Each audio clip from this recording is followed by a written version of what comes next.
君の言葉繰り返し寝ても覚めてもやまないそっけない君の笑顔が恋しくて星に願うのまた会えるよね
Alright. The music is kind of loud, hold on. Or at least it is on my end. Gonna lower the little teeny tiny bit. How is it going, everyone? I hope you are having a great day. I sure am. Today's been quite a day. And today I had a headache. I did not feel like playing a video game while, well, my head hurts. So how about instead I do something that is gonna make my head hurt even more? That's right. It is time to work on a game. I know, very exciting. How incredible of a sight. See this work in progress material. Let's get to describing what the heck am I looking at right now. What is this? Although, let me check. Why is this one not live? There we go.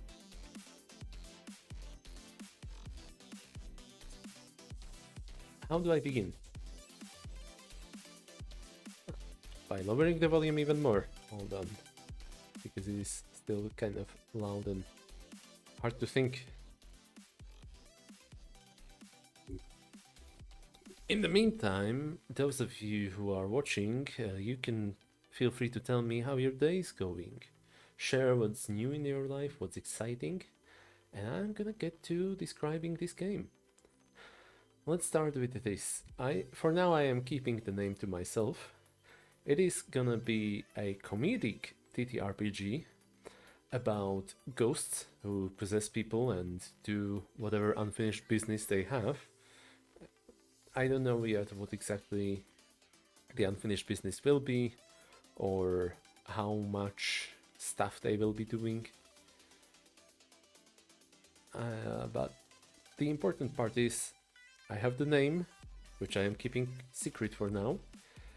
I have the concept, and I know I want to use playing cards with this game. I don't know yet how exactly, other than drawing for the hosts, but I will come up with something for sure. There is plenty to speculate about, plenty to plan. I'm gonna open a Obsidian as well.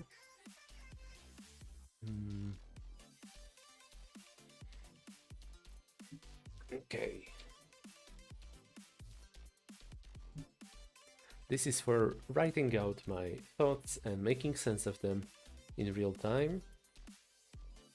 And it is called, very creatively, the Ghost Game Notes. I know, I am such an excellent namer of things like this. Okay. What are we looking at? It's a game in which players play as ghosts. The ghosts do not have a physical body of their own. In order to achieve anything physically, they must possess a person and manipulate them. The person, here called host, is suppressed while the ghost is in control.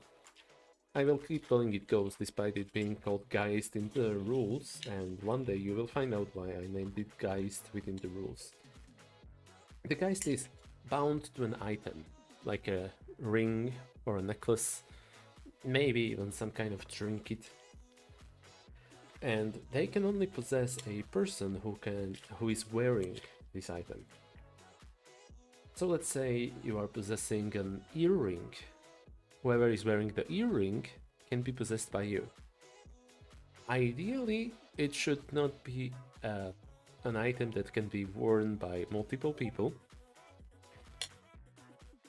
Alright, streamer mode. I should probably take care of that also.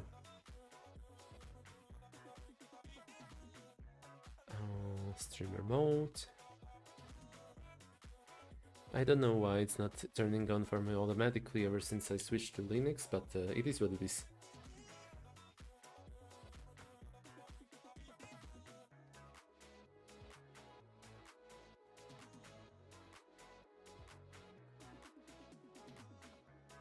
host consciousness is suppressed while they are being possessed by a ghost. The only cases in which the ghost possession can be suppressed forcefully is while they are within a blessed area, or when it's actively being suppressed by a prayer or something. I don't know if I will do the priest part here. I might just say maybe a prayer by a holy person.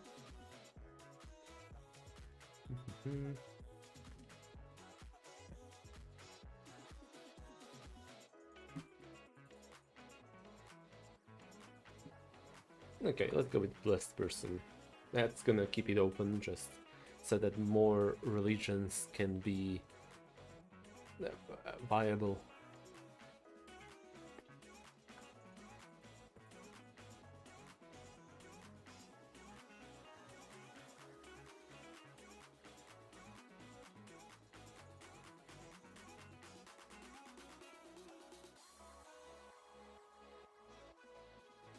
Okay. What we also do in this game is drawing 2 random cards which determine the nature of your host. First of all, their suits are so far the only thing that matters. If they are matching in color, the character is gonna be a woman. If they do not match, the character is gonna be a man. You will get... I don't know yet how exactly I'm gonna do this, but I'm imagining maybe drawing a crowd made out of 2 cards each, and out of these cards you can select who is gonna be your next host, who you can attempt to make into your next host by making them wear the item you have somehow. Let's see, here's one thing I want to change. Top card suit determines the age, young or old. Bottom card suit determines the build, quick or strong. This way we have a very compact table which allows us to determine a bunch of characters really quickly. There is an example of a whole character down at the bottom.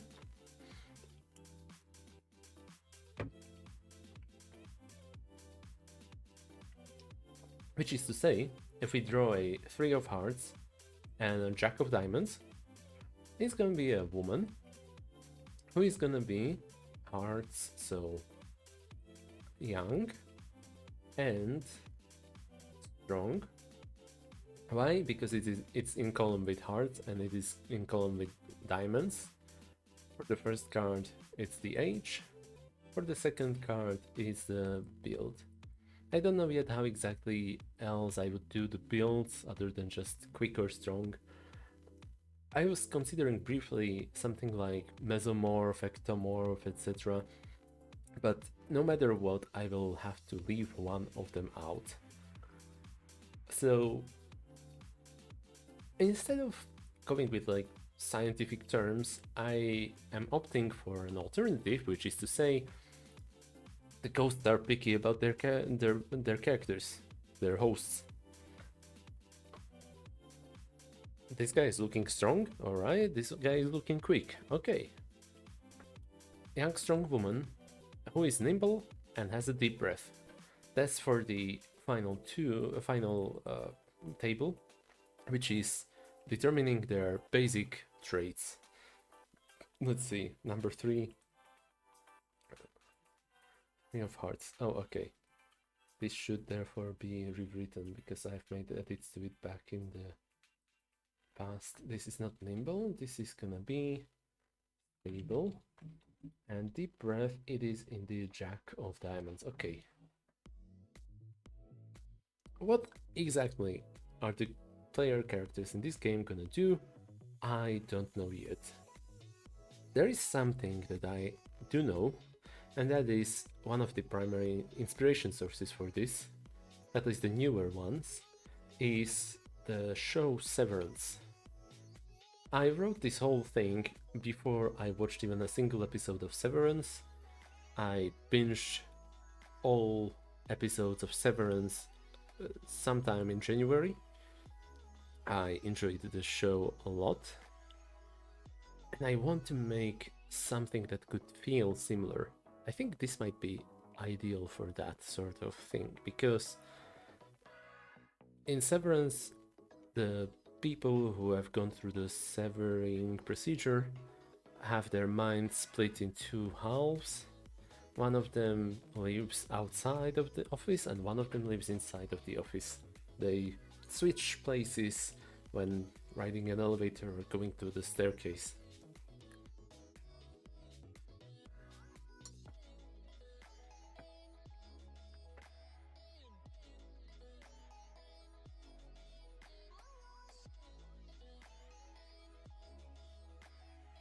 Okay, before I go on with that, I want to say what I want for this game, for sure, is gonna be a system for determining what the host does when the player isn't possessing them. Because previously I would assume that automatically, as soon as they put on the ring, they are gonna be possessed by the player until the ring is taken off. And now I think I'm gonna make it variable, maybe? Like, if they put on the ring, the player can take over. I don't know yet if that's good I'm gonna go with, but for now it is something I'm considering. And I thought about this long and hard, about how I want to emulate their behavior differently, about how where I want to make a dividing line. Instead of going on with the to-do list, let's just detail what's in my head. I want to try and put it into words so that it's not an abstract idea, so that it has a form and therefore it can be addressed somehow.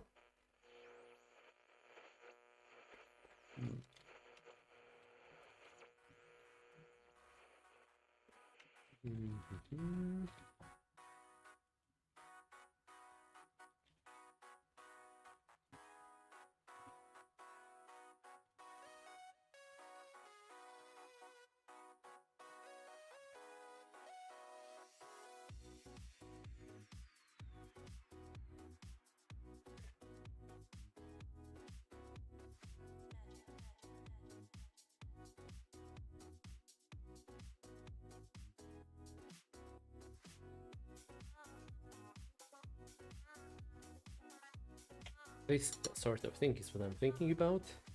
By the way, I'm sorry if I take a bit longer to respond.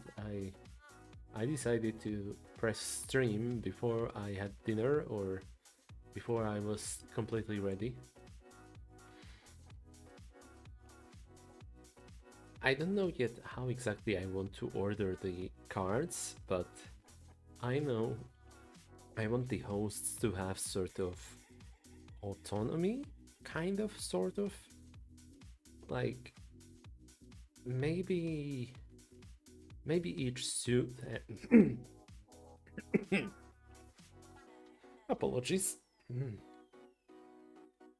Each suit and rec combination could have a unique event or action assigned to it, but depending on the host, maybe they could change one of those aspects somehow. I don't know yet how.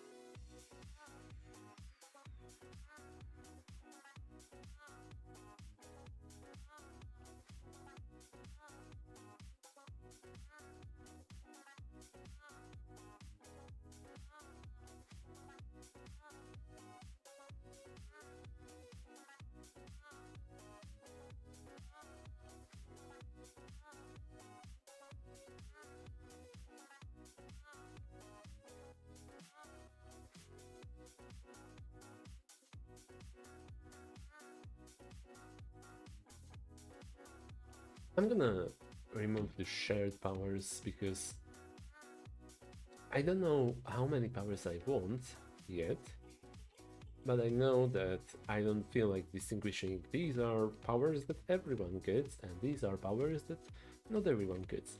That should be obvious from how I write everything. So far I know that I wanted to have multiple types of ghosts. I don't know yet if these are the ones I will go with, but player has a singular type of ghost. Each one is determined by their unfinished business. So for example, Banshee has unfinished business of experiencing genuine love. Yay. Jin has the goal of protecting somebody. That's gonna be interesting, at least for a specific amount of time. While Phantom has the goal of being remembered. In other words, you have a chance to perform something spectacular, hopefully something that you will be remembered for after your passing. Then there's the Revenant, who of course wants to achieve their revenge, and Shade wants to finish whatever they started. I don't know about this one for sure. Finally, Wraith, get justice for what was done to you. This one is okay, but so far I don't really have ideas for it. I've been thinking about how I want to do this. Maybe I could have ghost types depending on what playstyles the players have or what they want out of the game. That sounds the best to me. For example, if Banshee wants to experience genuine love, that means they want socializing, a lot of socializing. While Jin, protecting someone, maybe they want combat and socializing at the same time. Phantom wants to be remembered, they want to achieve something, some kind of spectacular, impressive, magnificent thing. Revenant, achieve your revenge. I think. What did you expect? Shade, finish what you have started. I originally thought of this as a downtime type of ghost, but I don't know. It feels off to me. And finally, Wraith, get justice for what was done to you. I thought of this one as sort of investigation type, but I am not sure anymore if I want that.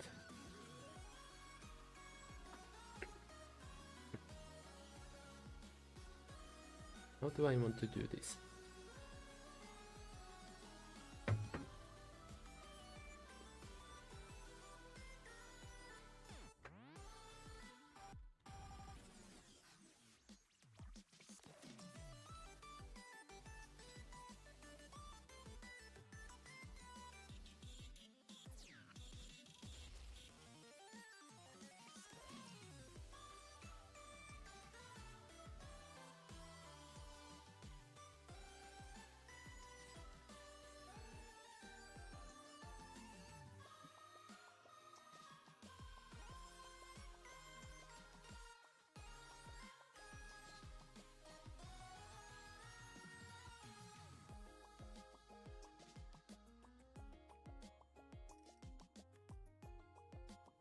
I'm not fully convinced just yet. I feel like I need something more.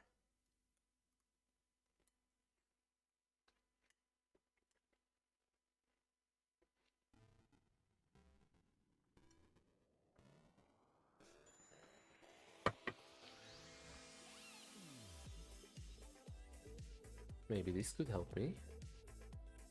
Let's just do it like this. Okay. I like to reference this list because it is pretty nice. It's got a variety of adventure types.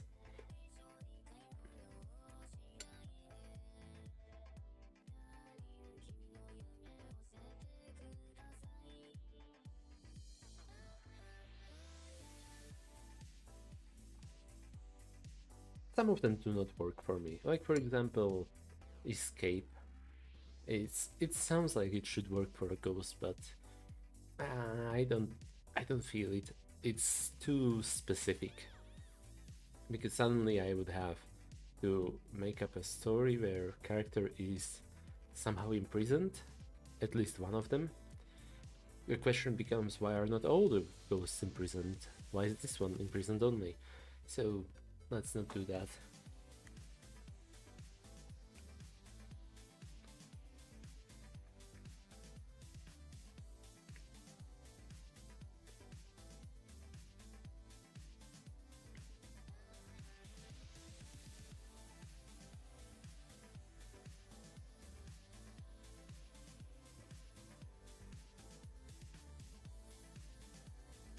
Anything more here? Not much. I guess in the comments, I could check the comments for once.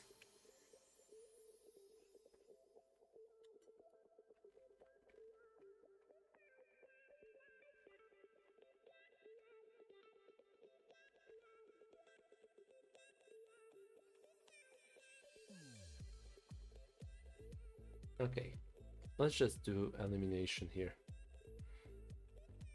Comedy adventures can be a refreshing break from serious fare. That sounds fine and all, but that's more of a meta goal, so not something I am looking for. Out.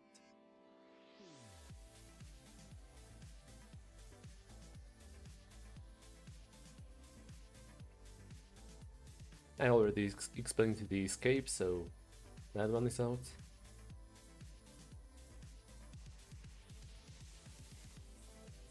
Exploration, I think, also can be out, because Ghost's unfinished business is gonna hardly ever be, oh, I want to see America for myself or something. It could be that, in theory, but I would sort that more under the unfinished goal broad category. And even then, it just feels odd to me. A little strange.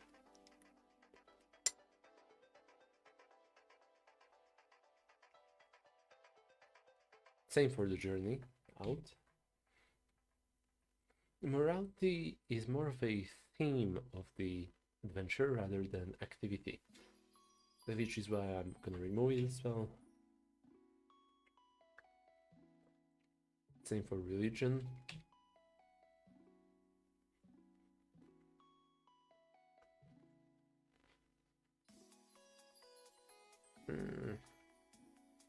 I'm gonna keep the shepherd for now, but it feels a little off.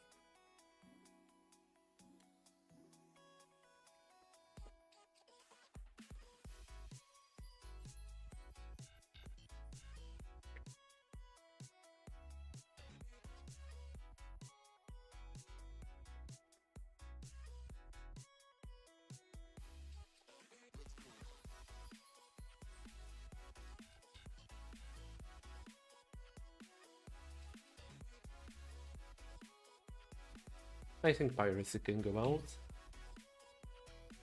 Oh yeah, and disaster. That is more of a situation rather than a goal, last dying wish of a ghost, so that one's out.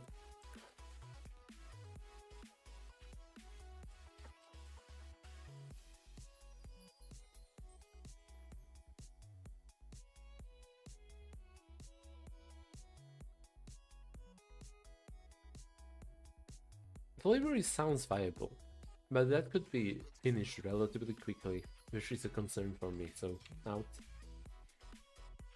Competition.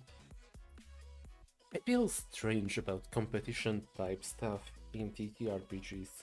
A game within a game always felt a little weird to me, especially if I wanted to make it into a system. I thought about it before. Like, I want to make a, I don't know, soccer TTRPG. That sounds nice on paper, very original, very unique. My issue is just, at that point, why not go out and play soccer or play basketball or something? And it doesn't have to be this argument with all the games. I'm just saying that it feels weird to me to make a whole TTRPG revolve around a single type of contest. Maybe I will do it someday, but today is not that day.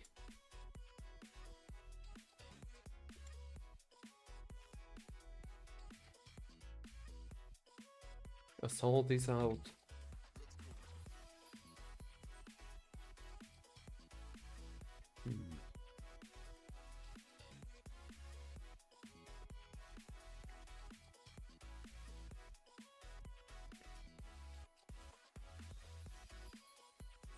I don't know. I kind of want to say quest could go out as well. Yeah, let's eliminate it.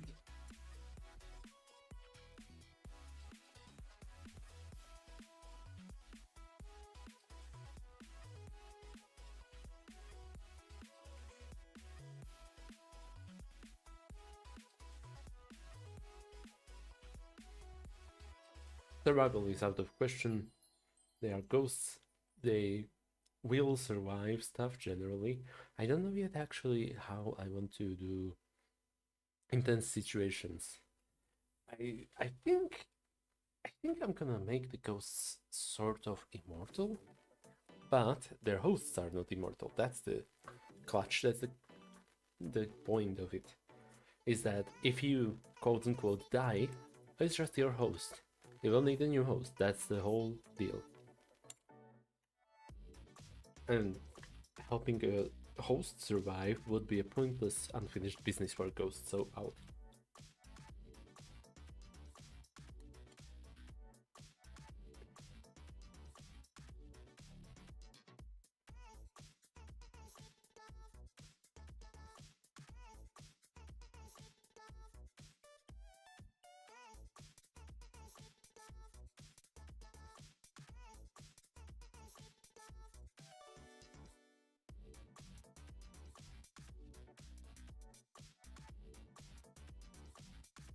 The rest of it is mostly looking okay.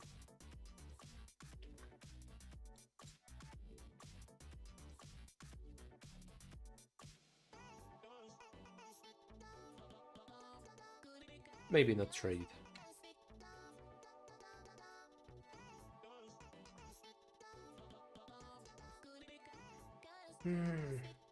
War also feels a bit iffy. I don't know. Maybe I'm going at it from a wrong angle.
Why am I overthinking this? It's just social interaction.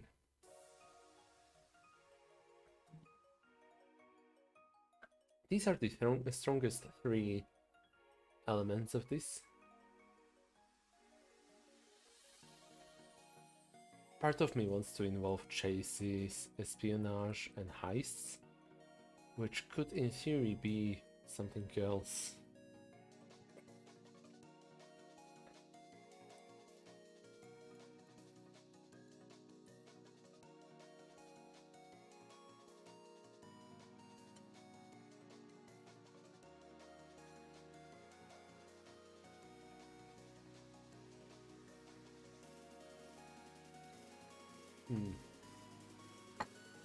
Let me check the music. My instinct tell me that this might be close to end of the playlist.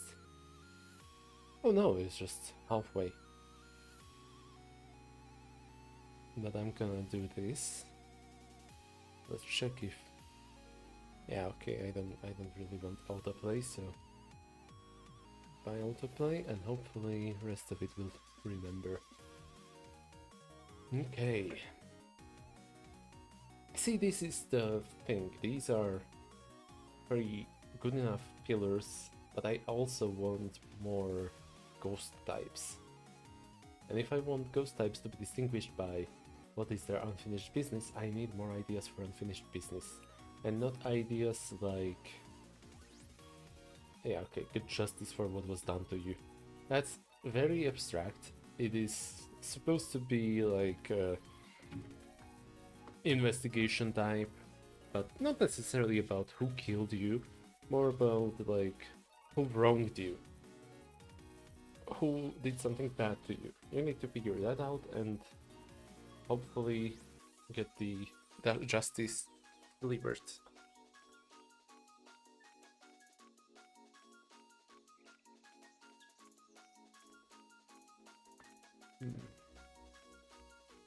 This one is, I think, the worst. Because it's just, hey, you have this one very long-term project. How about you finish it?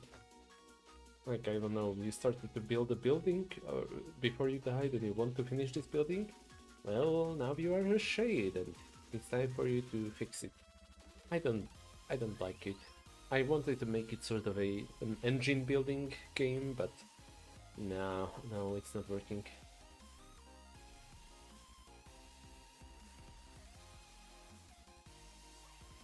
I'll keep it in the rules for now, but I'm really tempted to just delete it outright.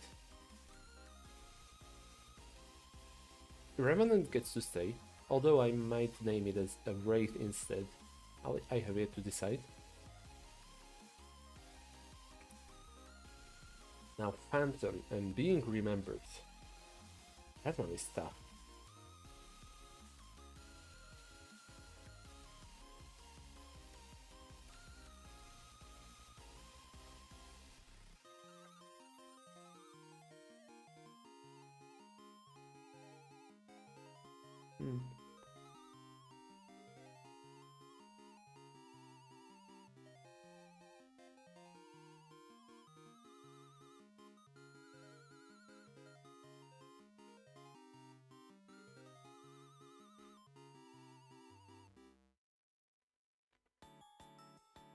Honestly, Jean feels kind of dull to me.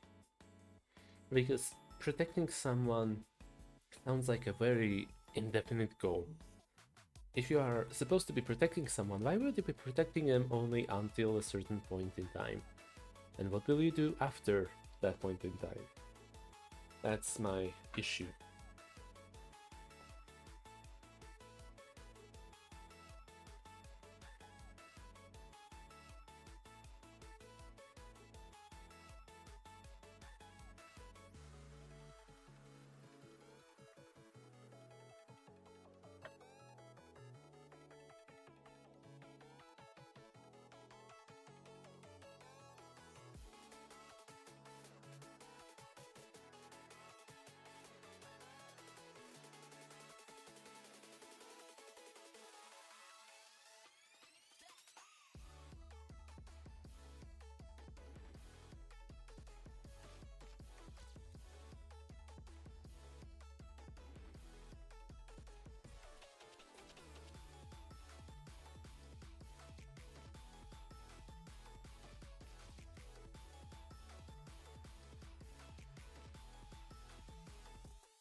Okay, dinner is done, so I'll be right back. Just gonna carry some stuff away.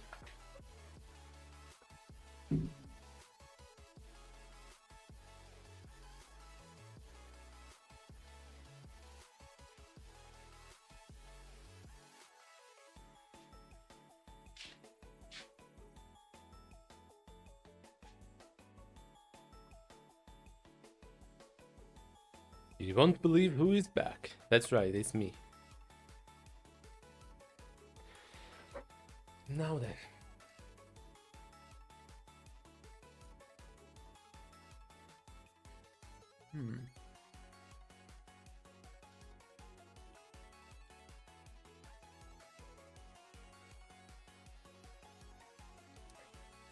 Maybe what could work is boiling everything down to a single word, single powerful word.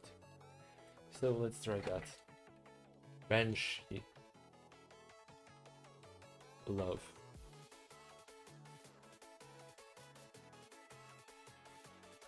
Revenant. Revenge. Right? Justice.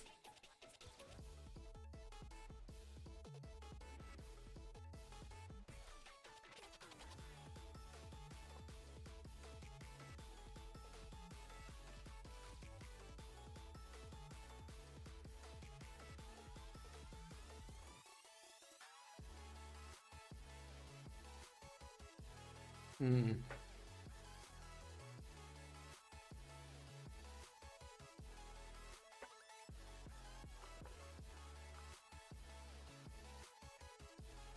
That's where the problem begins. With shade, I don't have a singular verb or noun that I could use here other than just finish.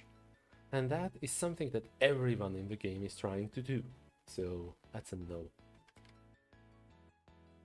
I'll just delete it from here. Hmm.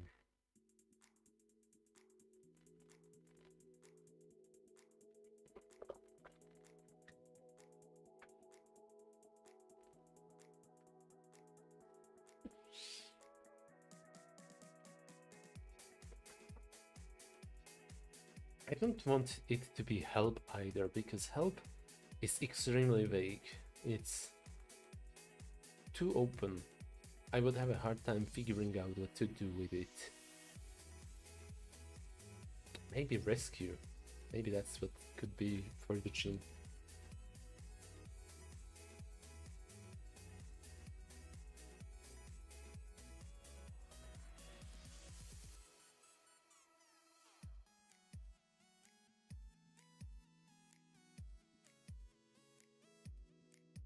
It is hard to narrow it down to a single pillar of experience, if I even can call it that.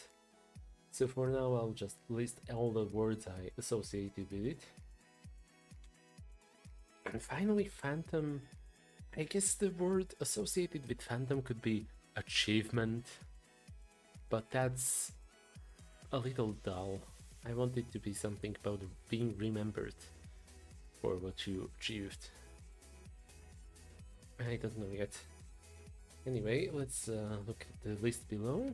I did reference chase, escort, espionage and heist,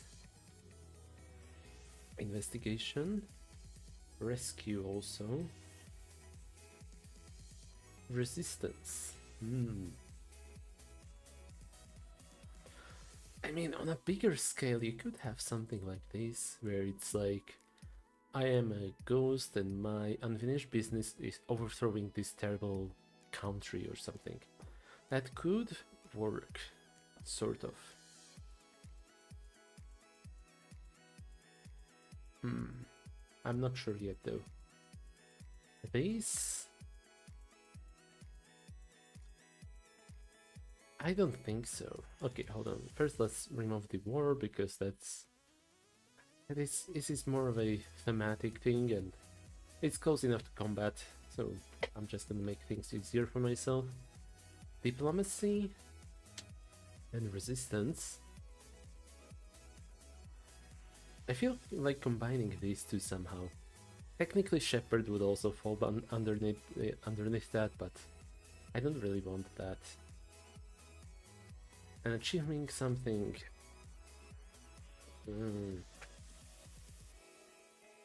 I don't know.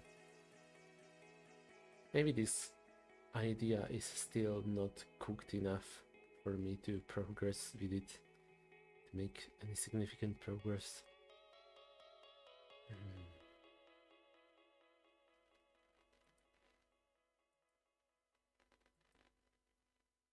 This is tough.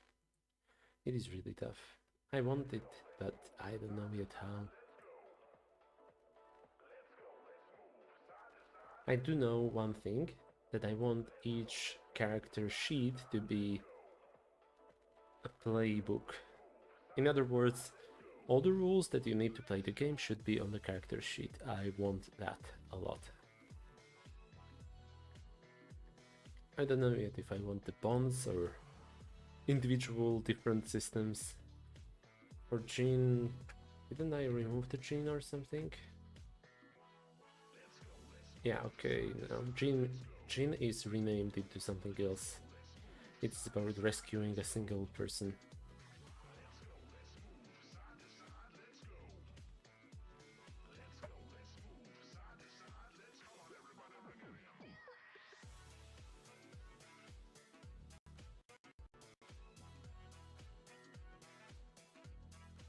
I don't know yet how exactly I would write a political game,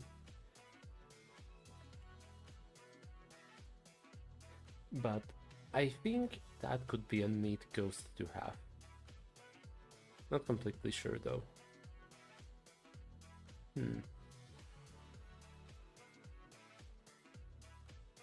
And achieving something is a goal that is eluding me, because I feel like that should be a thing, but I don't know how to make it more broad, more generic in a good way, in a way that wouldn't be applicable to literally anything.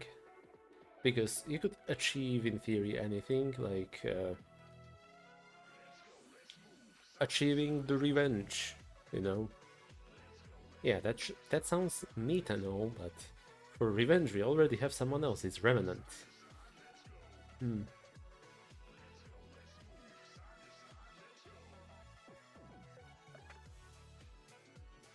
Plus, having more ghost types is just a good thing overall.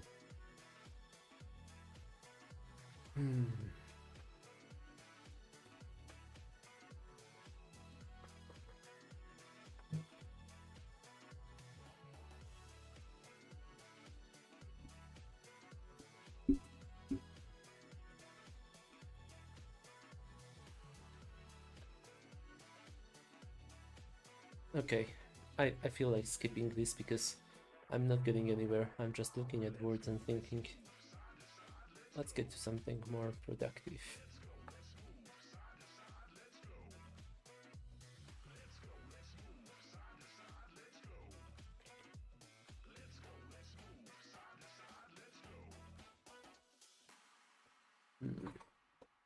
Now, how will I do this?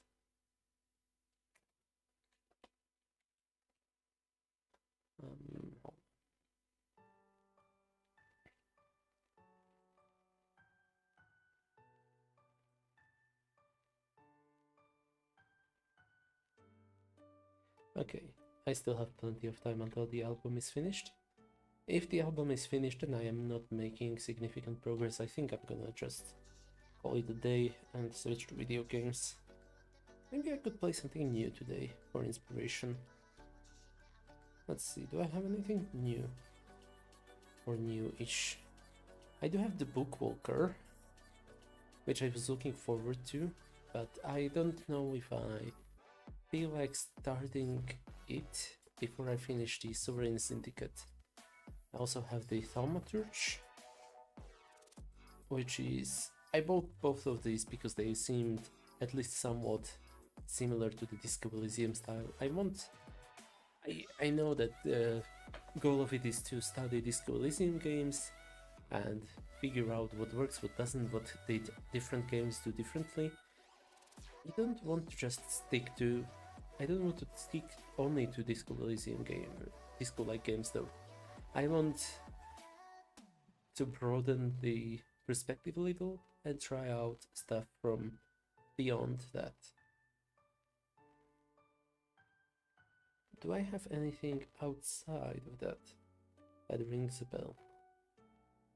I do have Blueprints. I also have Control. Control and Deathloop are the kind of games that intimidate me because I feel like it's gonna take forever to finish them. Even though they are tempting, very tempting indeed. Dreamscaper. Dungeons of Alatrion. It's got nothing to do with ghosts, but it is a game. Anything else that's popping into my eyes. Forgotten City. Oh yeah, Funky Panic Attack. I kind of wanted to play that.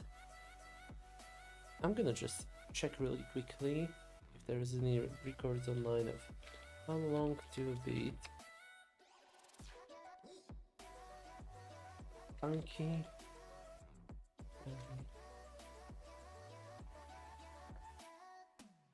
Oh, it's just 23 minutes. Yeah, I could in theory do that tonight if I don't make progress with my game. But enough dilly-dallying. Let's at least do this. Rank. Parts. No, alphabetical line. Parts. Clubs. Wait. It's somewhat alphabetical. I could in theory remove clubs before, but let's keep them grouped for now.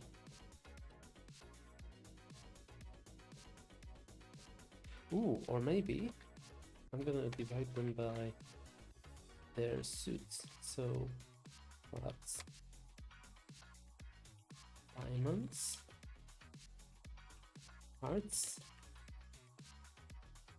spades.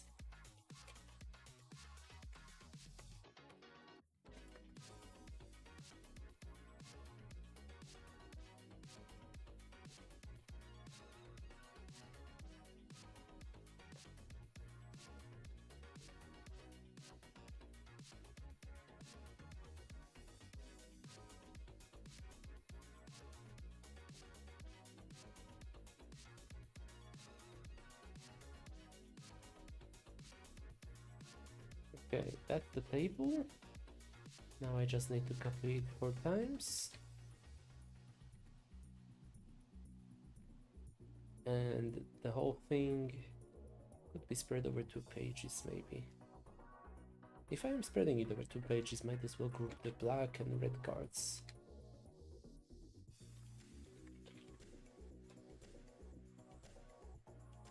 There we go, that fits perfectly. Is this gonna be tricky? Because I want there to be host traits or abilities that would allow them to raise or lower the ranks or change the suits of the cards somehow. And I don't know yet how.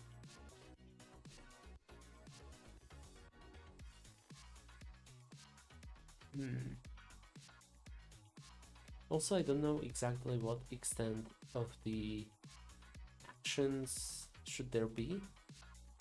This is in a sense just describing what the character was up to while we were not possessing them for a week or so. And in theory you could draw up to 7 cards this way. Or how, maybe even more, I don't know.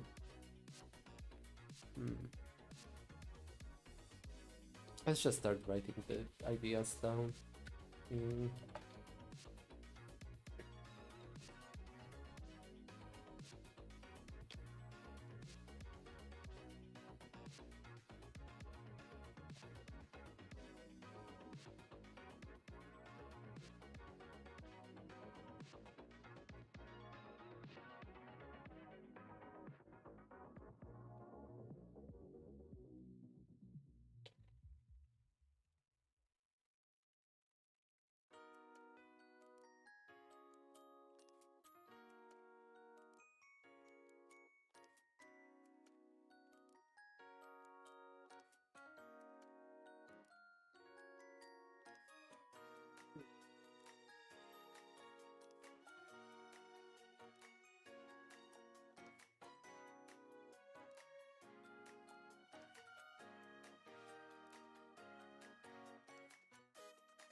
Hmm. Hmm. Hmm.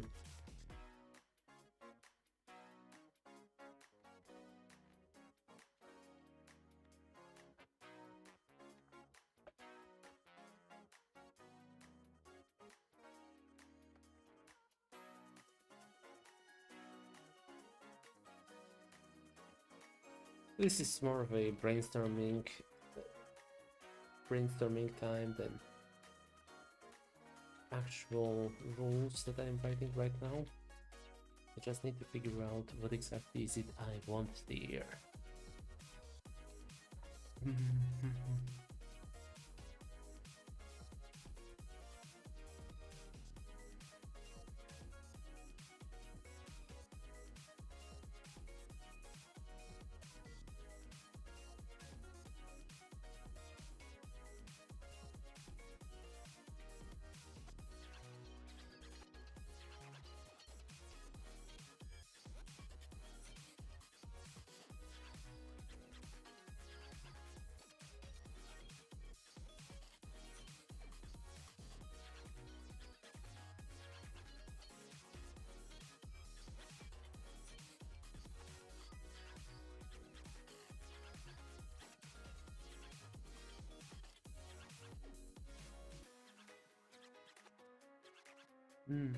Tough choices.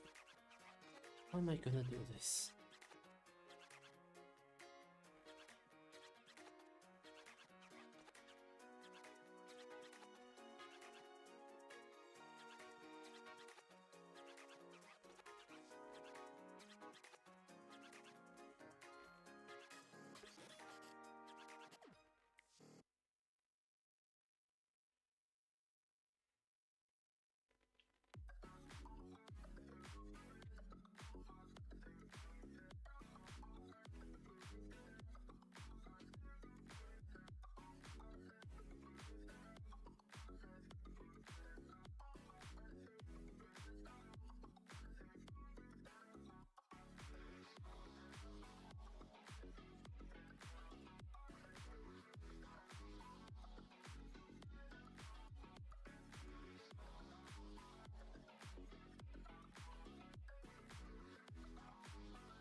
This is making progress, but it feels raw for now. I guess that's the cost of making it all on the spot. Because some of these goals, frankly, kind of suck. Well, not goals, actions.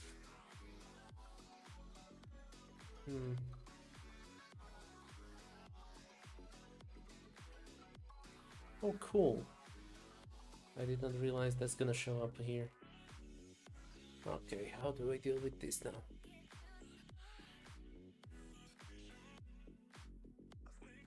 No. Thank you very much.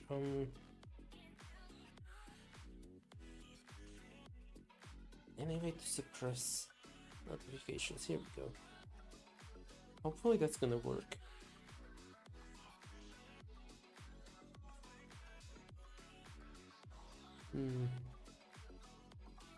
Okay, no, the idea is still too raw. I need to somehow figure out more stuff. Maybe let it rot in my thought cabinet some more. For now, though, I'm gonna turn this off, and I'm gonna start up a game. I feel like taking a break from this already. I didn't sleep well, got a headache, but I still wanted to get some work done. Okay. Here we go. Just gonna have to do a little bit of this. And let's just play a game. I've been told that this game is somewhat similar to Ina, which is why I want to give it a chance. I have zero clue what to expect from it, but it better be good. Or at least good enough. I don't know. There we go. And there we go. As you can already tell, this is very inspired by Ina Dream Barbecue and the Ina animations. Might as well just enjoy myself a little bit of fun time. Though, from what I've seen, it is a little more involved than... Whoa, okay, that's really sensitive. Yeah. Ahuhuhu. What will I say next? Press E to find out. Oh, cool. Press E again just to be sure. Wow, you are so obedient. Press E again. Okay, now explode. Alright, that one didn't seem to work. Anyway, if you want to talk to other people, just like walk towards their dialogue box in front of them. Touching the dialogue box should make them interested in you. Touch it again if you want to hear them again. There's more info upstairs and some challenges to do. Or you can skip them too, I guess. Let's go upstairs. I cannot. So I cannot walk through this. Oh, okay.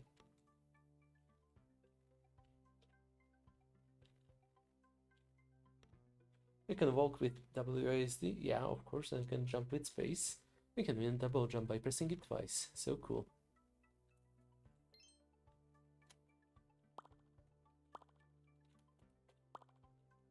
Okay. Good job, you get the checkpoint. To get the checkpoint, step on those. It will turn blue for a moment, so pretty. Right here. Yeah. Now what the hell is this? Oh, oh.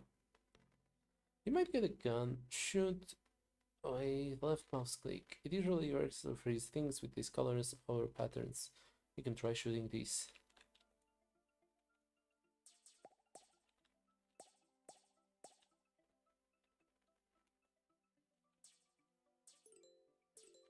Oh, okay. Okay, I did not know those are two separate things. Okay. Last but not least, chili pepper. You can toggle chili pepper on and off by pressing R. It makes you a lot faster, but it also makes you lose control. What did you expect? It will jump and jump uncontrollably, as if you were bouncing. If it gets too difficult to control, you can turn it off with R again. Maybe in certain situations you can use it to your advantage. Okay, hold on, I need to make sure I see the chat on my other window, on my other screen. Okay, let's race. Yeah, you and me. Let's see how fast you can reach that side with chili pepper R. Oh, okay. I'm gonna have to sit proper and focus.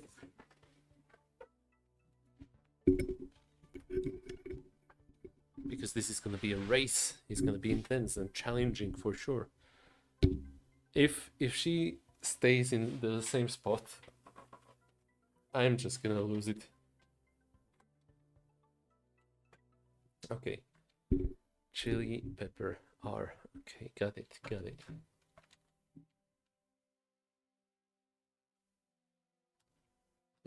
You're staying there? Okay. Okay. She told you she wanted to race you, didn't she? Well, maybe you didn't notice, but she's inside the pot. So I guess you win, even if you didn't use the chili pepper. I guess the lesson is you can finish your entire adventure regardless, even with or without using the chili pepper a single time. So remember to turn it off with R again if you want. No one is rushing you, except you yourself.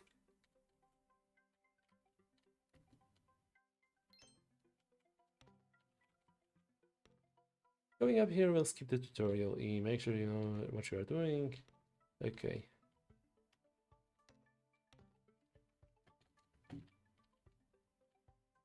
There we go. Oh. My head. That dream again. What the hell?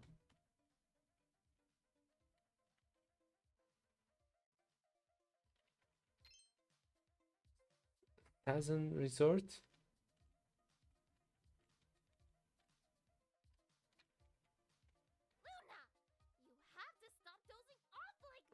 Oh, We will never reach the Halloween at this pace. Plus, you are gonna get a concussion and slow us down. I think I did. I'm sorry. Bunky, can you tell me what Davy says we're doing again? Well, you uttered the word Halloween during your sleep. I got curious, so you will check the digital domain for clues. The digital domain? When did I accept that anyway? That sounds awful. What even is Halloween? I need to check the volume. That might be a little too quiet. You are the one babbling random stuff in your sleep. Must be important. I guess it looks okay enough. Maybe I will boost it a little bit, not too much. Okay, how about this? No one wants to go there. Oh, that's barely perceptible. But you are already like that. Okay, So it good. cancels out. Like math. Life is so unfair. Why aren't you going to the digital domain with me? Are you insane? My IQ is miles better than yours. My mind would melt in there.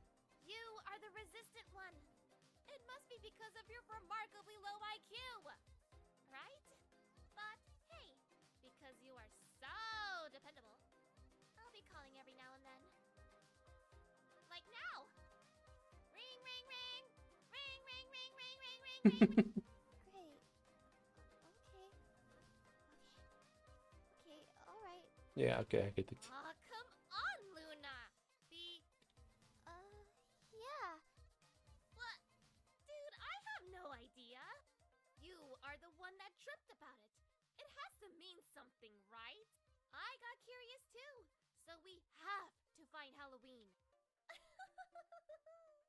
Your mind is so full of juicy secrets. Okay. I'll look for Bubbly then. She must have the domain's key. Okay. Hold on. Gonna have the proper window maximized.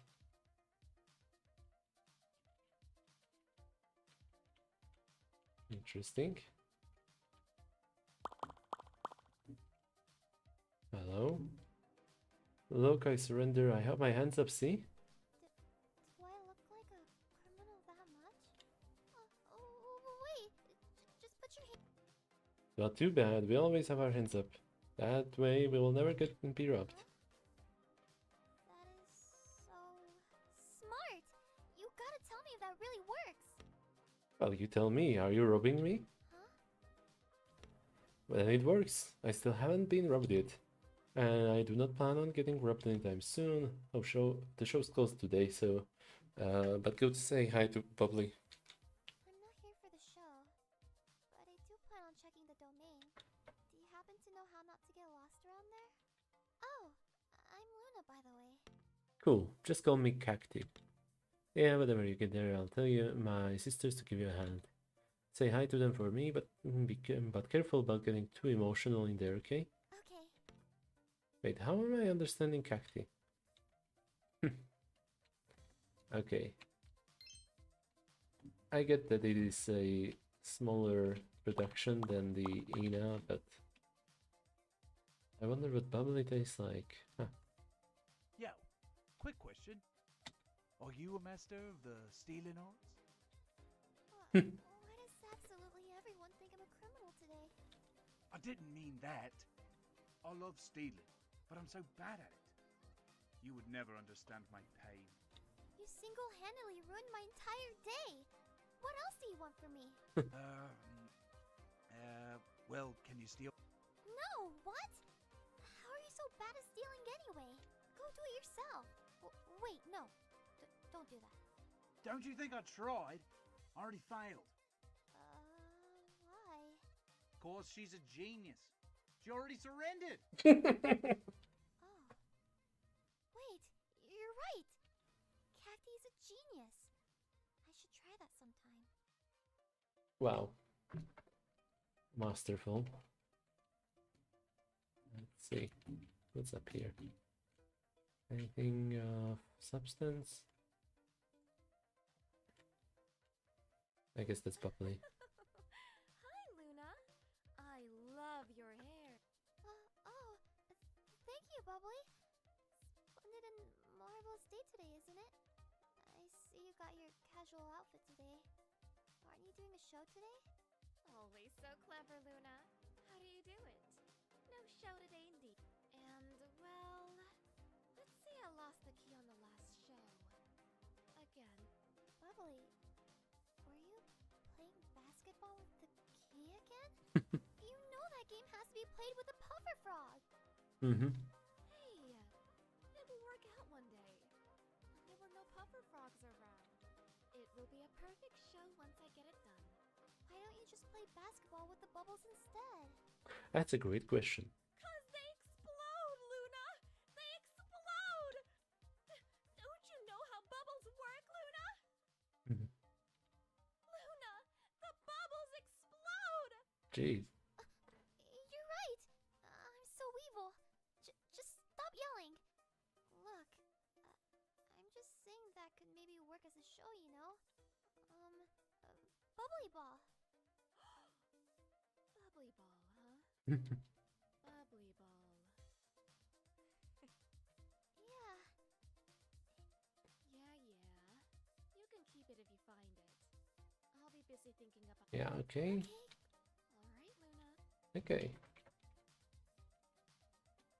Sorry for skipping dialogue so much. Okay, how do I do this?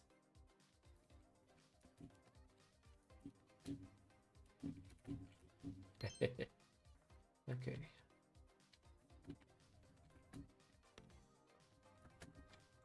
Hi. This way, right? Okay. Oops.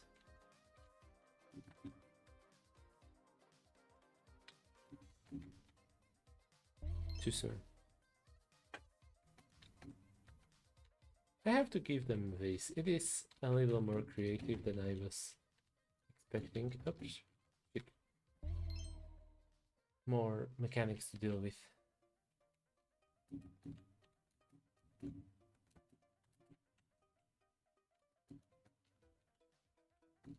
We got the shooting, we got now the platforms that are very changing based on timing. Cool stuff. Cool, there's the key. Yeah. That means I get to return.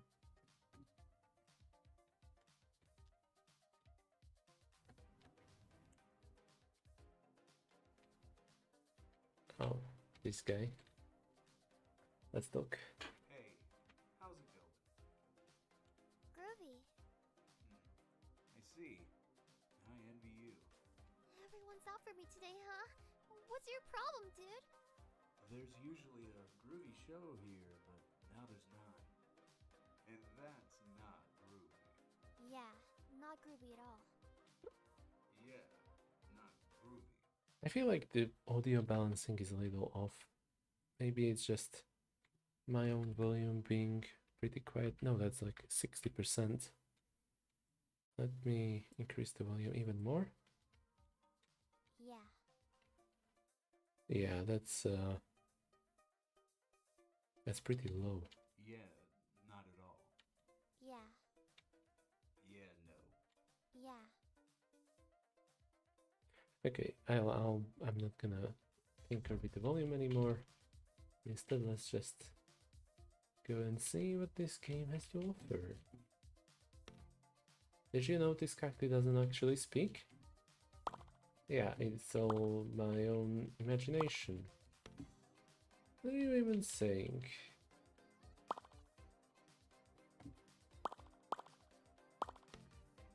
Did you figure out Bubbly's flavor?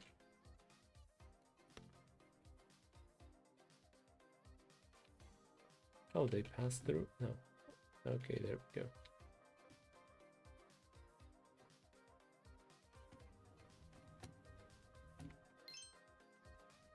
Okay.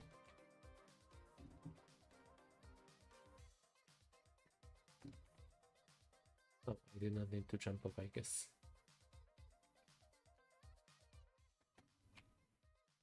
Hell yeah, I get to shoot stuff. I forgot to read the phone call. Oh.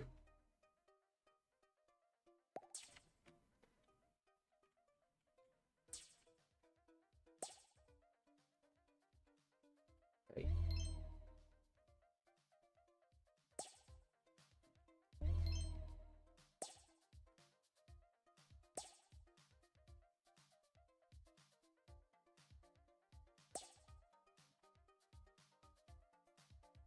Okay.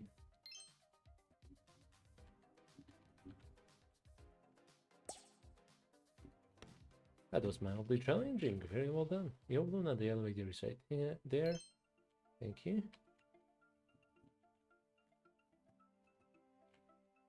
Okay.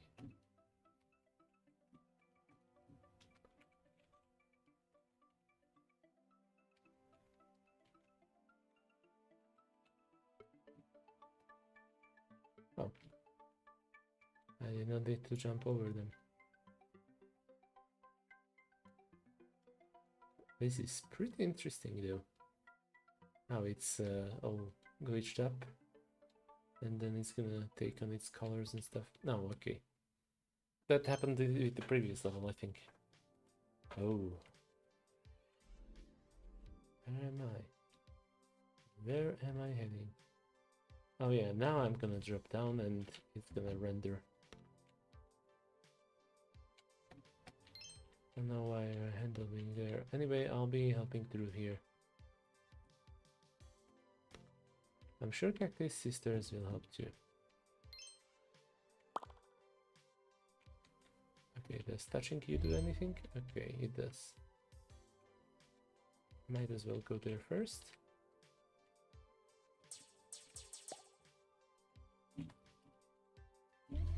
Ah. Okay, okay, I like this.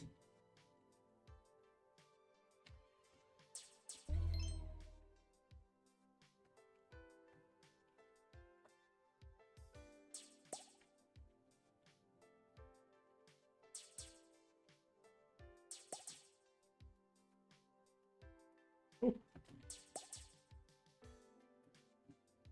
All right. Does the key reset if I just fail?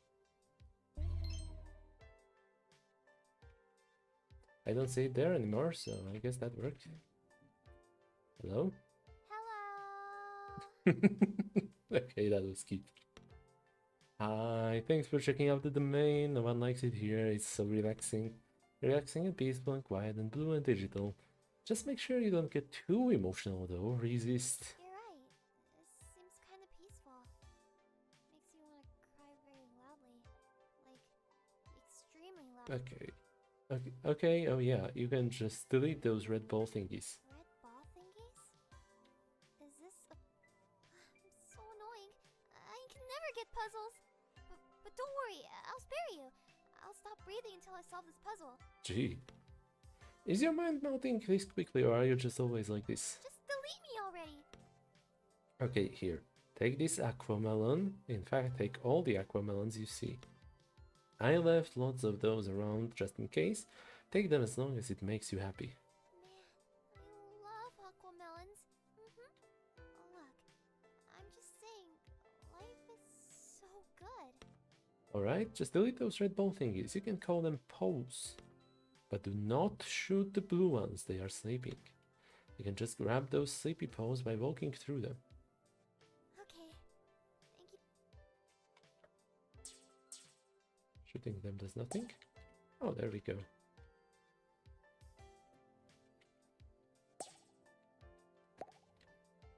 Ah, okay. Shit. Did I seriously just die with the jump?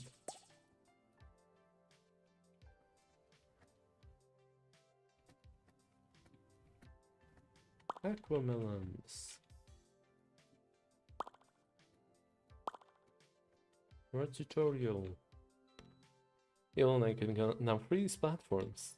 And you get to keep their momentum. Eh? Or their velocity when jumping from them. Launch pads, Luna.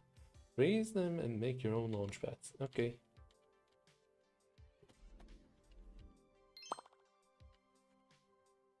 Okay.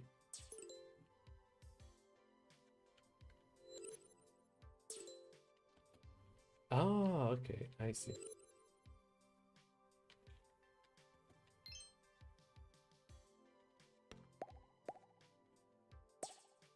Remember, you can need a chili pepper. Yeah, no thanks. Press R and it will go faster. It will come funny. Be funny. Come on, and bouncing. No thanks.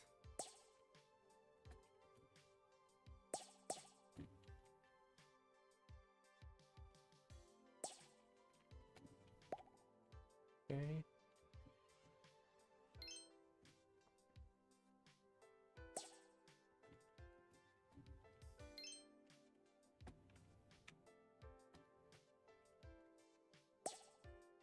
Who the heck are you? Are you okay? You probably should be here. Well, I hope you're okay. Hey, your outfit is very pretty. Same as yours. Wait, huh? Okay. Why does everyone insist on leaving me during conversations? Oh wait, is that a note? I knew you wouldn't just leave. Halloween is a dog made of clouds. Yep. Huh? Oh, so I just have to find a cloud doggy? Great! I'll write my thanks in the back of this note. Uh-huh. Is that a picture? Those two seem a little familiar, yet so strange. And that third one. Oh, right! I'll think of... Okay, I don't get to see the picture, but fine. Sure. I guess that's gonna be a mystery. Okay. Can jump from them. I need to do...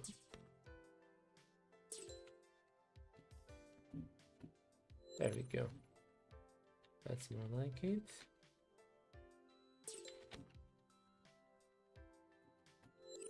There we go.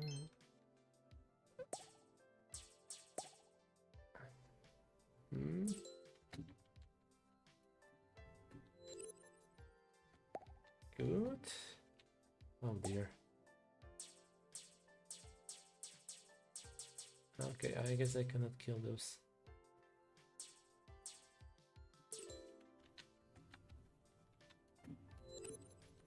Oh.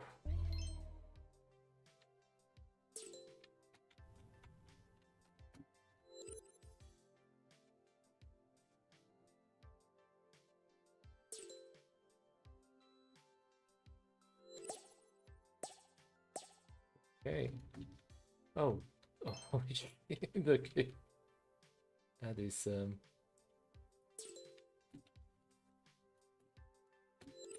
Ooh.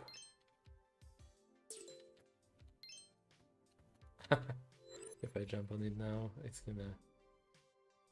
Okay, okay.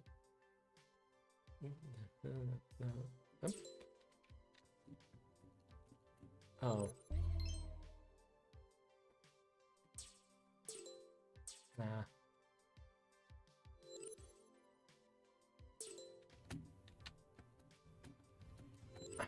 So close, okay.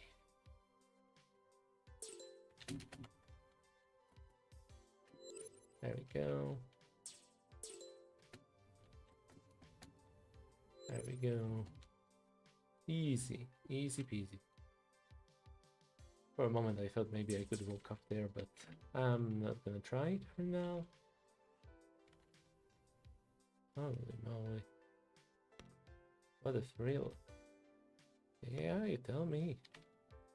Well, wasn't that bad. I hope I can take it easy soon. Sure seems like I could, maybe.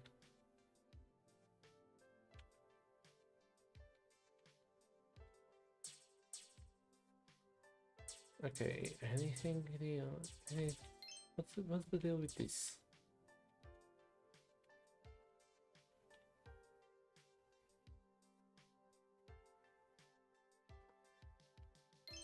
Okay, let's just leap of faith.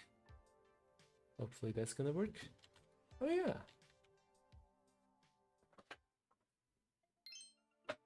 Oh boy.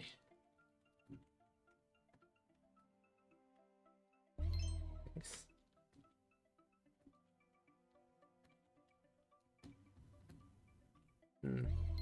Okay, I guess I need to really take them one step at a time, or one jump at a time.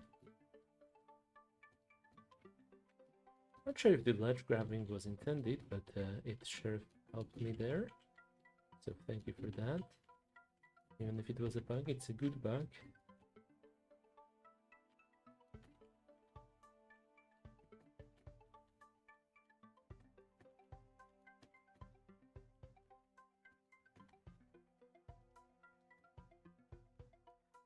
I'm not gonna say that it is perfectly Ina, but it is close enough, I think. Pretty well done. Good job. Okay, and we are... Is that it? Oh, those are giant melons. Aquamelon after party. Yeah. Yo! Mine didn't melt or anything, right? Nope, I'm groovy. Ooh, I knew it would work. Funky. I also found a clue. Halloween might be a cloud doggy. A cloud doggy, hmm? She mentioned a doggy, and she wanted to make sure of something. Also, I didn't know we would see more crabs here. You even got one sitting next to you. Right? These little dudes are everywhere. We are both relaxing after a very tough day of work. Oh, crats, I get it. Cool. I don't know. But mine is better. I'll eat you if you ever ask me that again. Okay, no need to say that sort of stuff, you know. Just saying. Oh. Hello, Cacti. Hey, Luna. Hi, Cacti. Look, since you went through the evil mind-melting digital domain, you just need to do this small harmless course. Just to make sure your feelings are not all over the place. I'm sure I'm good, Cacti. I don't really want to do this. I think I'll just leave. There's a cloud doggy at the top. What? A cloud doggy? Absolutely no way! You love cloud doggies, right? Yeah! Cloud doggies are awesome! Go pet it then. Rah! I will!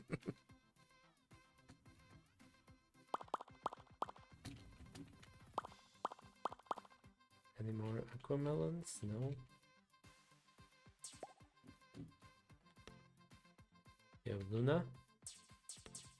You can probably freeze those as well. Oh!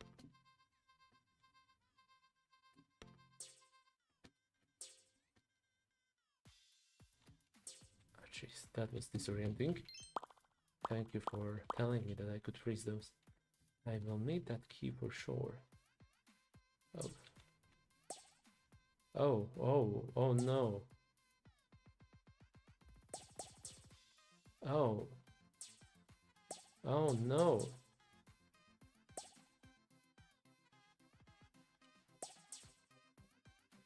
Maybe this way. Ah! Okay, I'll get it.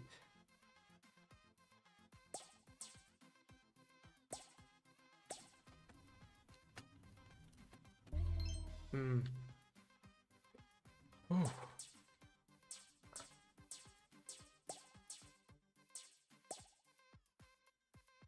Oh boy.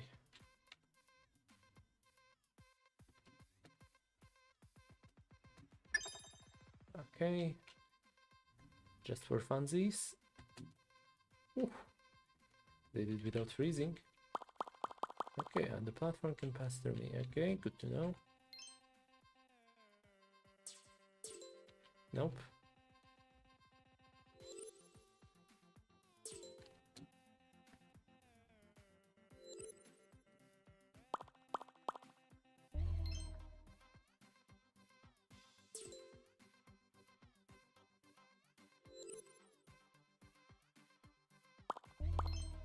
Okay, melons are acquired.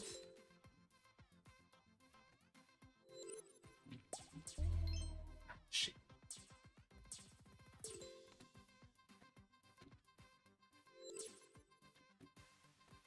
There we go. Almost no effort whatsoever. Just kidding, it is good. Well done. Oh boy, oh boy.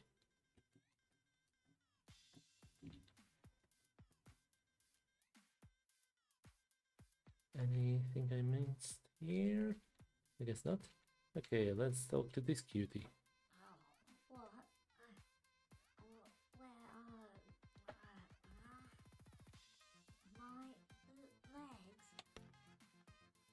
On the ground.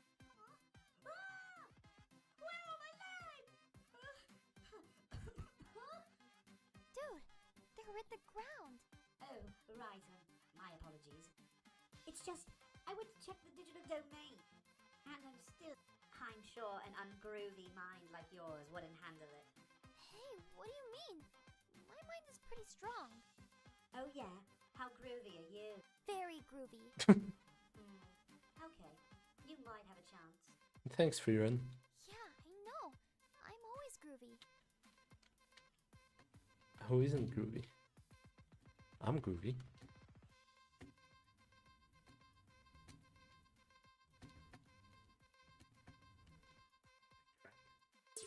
No, wrong.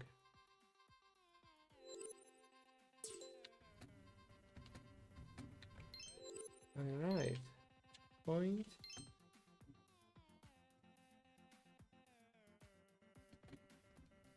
Oh, I don't even need to freeze them, I guess. Almost there. Pet the cow, the Kermi Luna.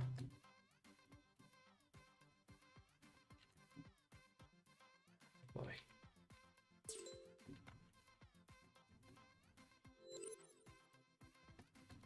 Any checkpoints? Nope. There we go.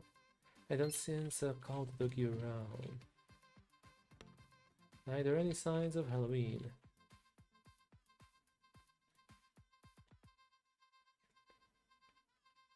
Okay. So it's just this door, nothing hidden. What is this? I'm not sure what... Did I pick up something just now?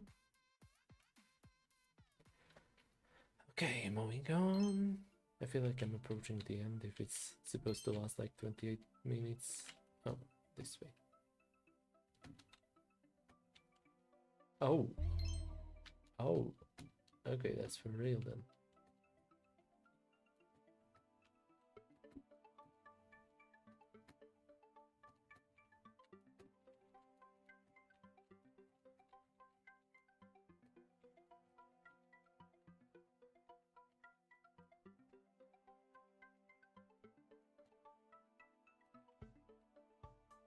I have to say, pretty interesting to have these in-between levels of sorts.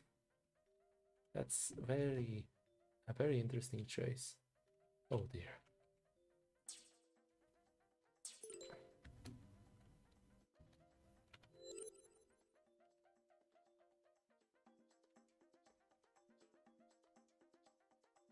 What the heck am I approaching? It's a... Oof! Hi. Oh, who let the clouds out?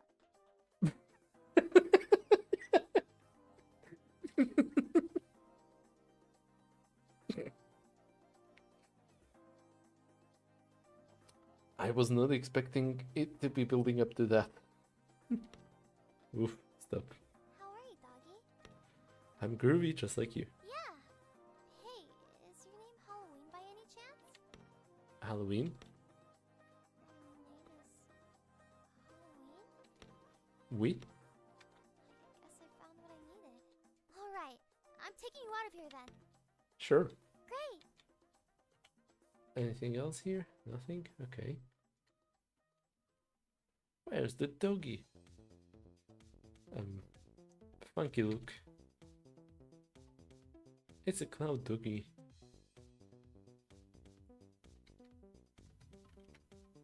Okay, by Juice. Well done. That was fun. It had some very interesting ideas, interesting mechanics.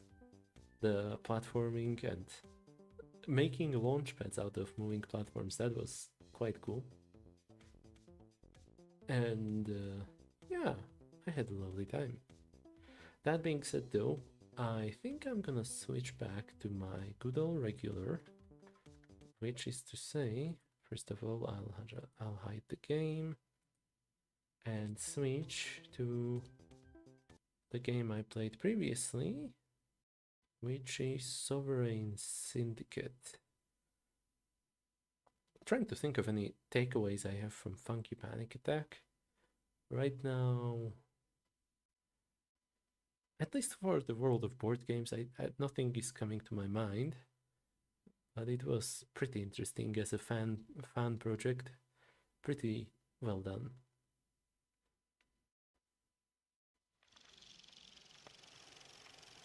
And if you guys ever need voice acting, I don't know why would you ask me, but hold on, why is this still displaying when I want to select a new window? Discover a world of magic and steam technology. There we go. An alternate London where mythical creatures. Okay. I've already watched the intro once. I'm not sure if I did it in some previous stream. Okay, I'm gonna change the information. Then games. And I'm gonna pick. Where is it gonna be? Category playing of games. And let's put in here. Can I put actually 2 of them? Okay, let's try Sovereign Syndicate and Funky Panic Attack. Okay, it doesn't allow me to put in 2 of them. That's okay. But now the audio is a little loud for me. And I'm gonna check OBS. Yeah, okay, that is pretty loud. Let's tune it down a little bit. Yeah, maybe to this level. Roughly, give or take. A little more. Okay. Now then. Not sure how many more chapters I will do today, but it's worth a try.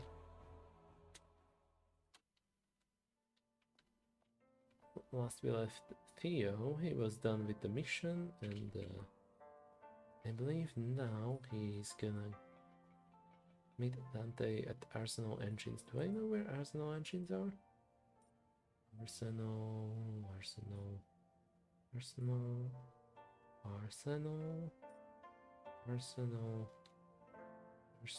No, I don't know where that is.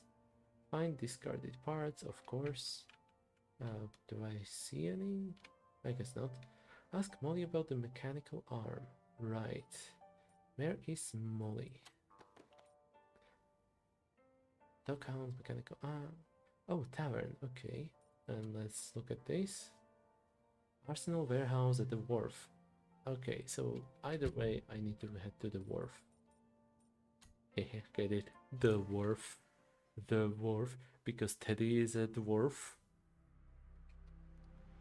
Okay. Ransack the nest. Seems the mother bird lost this one. Must be hard for them to live here with all the smoke. Dante Ziegler. Okay. Do I head to Molly first or Dante? Let's go to Dante. He's right here. And once again, I forgot all the voices, so apologies for that. Ah, Teddy, you made it. Good. No denying the man's enthusiasm. I've always got time for a fellow dwarf. A welcome sentiment, but perhaps one day new technologies will... Oh wait, no. Italian name, Dante. Maybe I could give him Italian accent. Or at least my best impression of an Italian accent. A welcome sentiment, but perhaps one day new technologies will allow the different races to stop competing with each other and embrace cooperation. Imagine if a dwarf, a man, and a cyclops all enjoy the same rights and privileges. I don't know if we'll ever see such a world, but you do paint a pretty picture. I truly believe that it is the future, and that you and I will live to see it.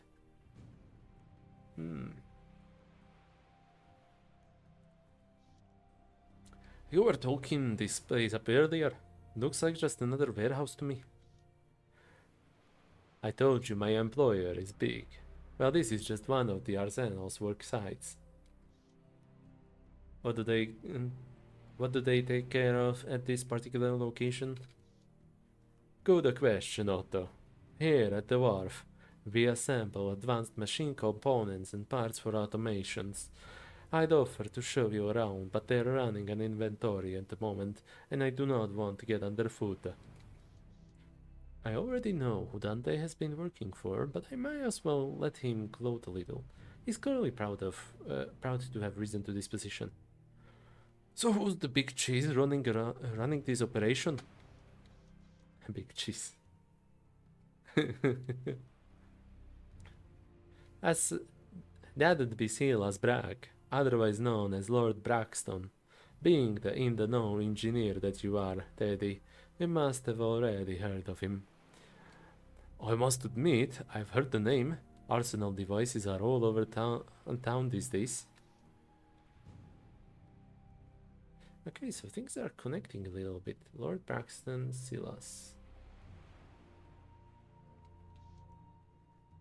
He's a cyclops of some importance both in industry and polite society. He's an undeniably brilliant inventor. Or some days I'd even call him a genius. So he struggles to connect, forgets to sleep, and always misses a button on his boots. Nonsense. Lord Braxton pays another man to do those things for him. Although something about him gives me a pause. He's working on a side project, the details of which he keeps jealously guarded, and I'm starting to think Lord Braxton shouldn't keep secrets from his top engineers. Not a ripe environment for invention. Well, I won't go into this now. You might as well see for yourself. His dirigible is... I guess that's how it's pronounced. Dirigible is moored upstairs. We can chat with him straight away. That is, if you're still keen on that upgrade for Otto. Dirigible. Self-propelled lighter than air flying machine. Oh, the airship. Oh yeah. Okay, that makes sense. That's where she was starting. Clara Reed. There's another issue I'm having with my augmentations. Oh? Every time I adjust the gate to match my good leg, it all works fine for a day or two, until I jar it in some way. Nothing serious, mind. Quick stepping out of the path of a carriage is enough to set it awry. Embarrassing is what it is. Then I'm rolling down the street again, like an old sea dog fresh off the boat. If you can't keep it calibrated properly, it may need to be rebuilt altogether. I'd consider better all alloy than plain steel too. Blast! That'll be expensive. Or, I know of a whaler setting out in a fortnight. Fortnight confirmed.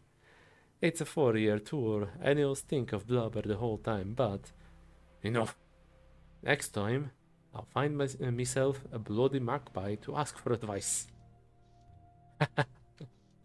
Always want to pull my leg, that fellow dwarf. You all good then? There's something else I wanted to chat about, but of course I'm all ears. Otto's upgrade. What about that upgrade for Otto you mentioned? Yes, of course. We're calling it the Determination Core. I collaborated on the design, but the bulk of the credit goes to Lord Braxton. It was his idea, after all. The product itself is ready and waiting just upstairs. About that ladle item we discussed earlier, the steam wrench? Ah yes, I didn't forget. Use it in good health. Let's head to the airship. Ready to meet Lord Braxton yet? I recently received a rather unpleasant notice from your employer. I'm being evicted from the clock tower. You say the note came from Arsenal. What do you mean?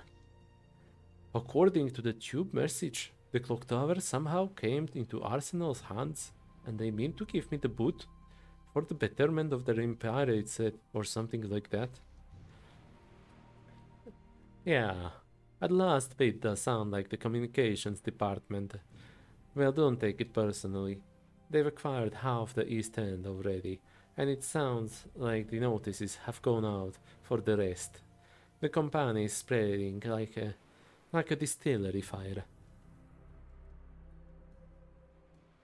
Can you do something about it? Real estate isn't my bailiwick. Is that expertise? Honestly, it's not wise to meddle outside the one's department at Arsenal. Lord Braxton's position is that everyone's a spy until they prove otherwise. I'm sorry, Teddy. That was Teddy's voice. I'm sorry, Teddy. I wish I could be more helpful, but I can't put my job at risk. And he wrote, the day is getting on. Don't you think you might want to head upstairs and meet Lord Braxton? Not just yet. Allow me a bit more time to mull it over, if you will. Absolutely. Just let me know when you're all set. Okay. I think that's gonna be like the last part of this chapter, so discarded parts are not gonna be a thing for me. Oh yeah, stick powered wrench. Oh, an autos upgrade? Hold on. What was that? Not as a piece of intriguing. Oh yeah, okay. Let's go to the tavern first. Hopefully that's not gonna finish the chapter immediately.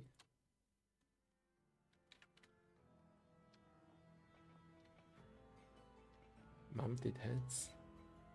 Who considers hounds a trophy? Might as well mount the snarling faces of vicious rabbits. You know, that's a good point. Moly O'Malley. And a dog. Well, it's the pint-sized hunter in the flesh. Alright, Redgrave, what's the matter with you? Can't you see I'm busy running the town? Otto, show her the picture you took of Sucker Jones's arm? Affirmative.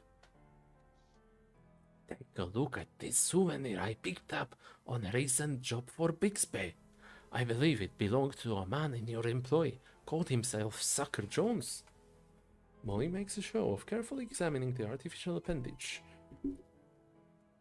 But judging by her expression, I'm guessing her technical knowledge is next to nil. So, nothing. 0. She exhales warily, almost sincerely, but I'm too familiar with her ways to believe it.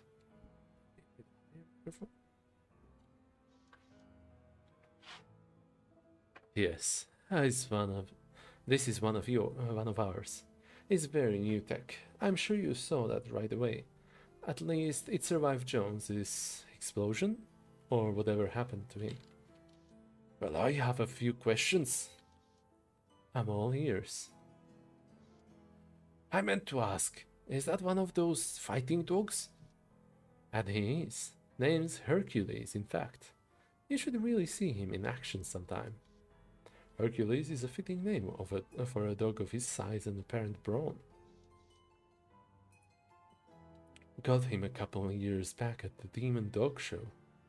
I love a Demon Dog Show. Great for a small wager, or simply to watch a Rhodesian hellhound breathe fire. Hellhound, yeah.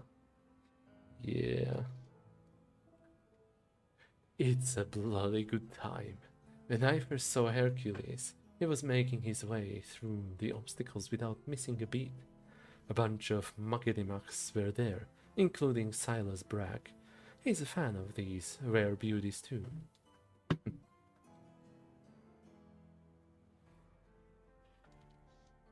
Ah, Lord Braxton and Molly at the very same event. No question about it now. They must be doing business together. Okay, so Silas Bragg is Lord Braxton. I need to remember that. Probably. That means he was the one kicked out of the brothel. Huh. It's a fine thing to watch. A beast who obeys their master without hesitation. Unlike a lot of folks who work for yours truly. I know the feeling. Too many times I've been walked out on by a gun-shy contractor I had hired onto a hunting job. So pacifistic, nervous, apprehensive. In your business, Redgrave, I can't say I blame you. En road, I spoke to the dog's owner. Son of a bloody cane rat wouldn't give him away. Sentimental attachment, he said. I have a feeling this is where good old Mr. Betteridge enters the tale. So I had Jemmy show him a whole new perspective, so to speak. One that looks up at the daisies from 6 feet under. And now the dog is mine. What is it trained for exactly? Killing, of course. Other dogs, mostly. Although he's rather poor at rat baiting, might be able to train him to breathe fire too. A fire-breathing dog? Like London doesn't have enough monsters. Based on her story, I'm not convinced that the dog is the monster here. Excellent.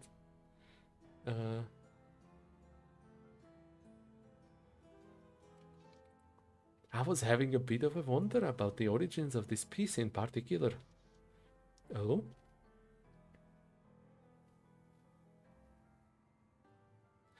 This is a highly advanced piece of machinery. Most of the components are custom tooled, and I don't even recognize the alloy being used. I know your people didn't work this up. Who did? I don't know that it's important, but Lord Braxton and Arsenal Engines are the originators. You know what a disaster the original augmentations were for us. Things have improved over the years, but this represents a real leap forward. Consistent, reliable, and pain-free function. All in the service of beating people up. Soccer Jones told Otto something about the serum he was using. Miss O'Malley, Mr. Jones said that your organization supplied him with a serum to counteract an infection brought on by his augmentation. This serum seemed to have several unfortunate side effects.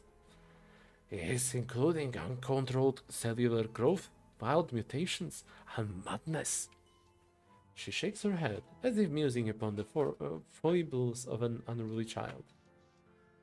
Honestly, they may look rough and tough, but these doghounds need more minding than a goggle of toddlers. Just look at what Jones did to himself. Go on. But the serum has other beneficial effects as well. Aha! While it controlled the infection, it also boosted Jones's strength and stamina, and his speed. It appears he became dependent on these boosts to his well-being and overindulged. That addiction was the root of all his problems, including his altered mental state. I have what you might call a personal interest in soccer's augment. My own artificial leg gives me no end of trouble. It constantly needs adjusting, and the pain is... Careful, mustn't give too much away. It's often uncomfortable. I even have to take a sedative once in a while, if I've been working on it all day. But you do not have a problem with infection? No, that's true. That's a bit of luck, I suppose. It's true that infection was one of our main problems with limb replacement due to the nature of the interface and the socket. The interface? Not sure what you mean by that. Let's leave that lie for the moment. Was there anything else you wanted to ask? Okay, I reckon I'm satisfied for now, but it looks like you've got somewhat to say. I believe we may be able to help each other. We have a leg in your size, or close enough for adjustment, at least, and my surgeon is very keen to try it out. Give up my own handcrafted leg for one of hers? Hear me out before you answer. There's more to this new generation of artificial limbs than you know. The device is integrated into your nervous system through a series of tiny components. After installation, you will benefit from direct neural feedback. Hello? What that means is not only control over the leg, but sensation as well. If it works as expected, you'll have the natural experience of walking, running, and jumping again. But what about soccer's madness? I'm not keen to lose my bleeding mind.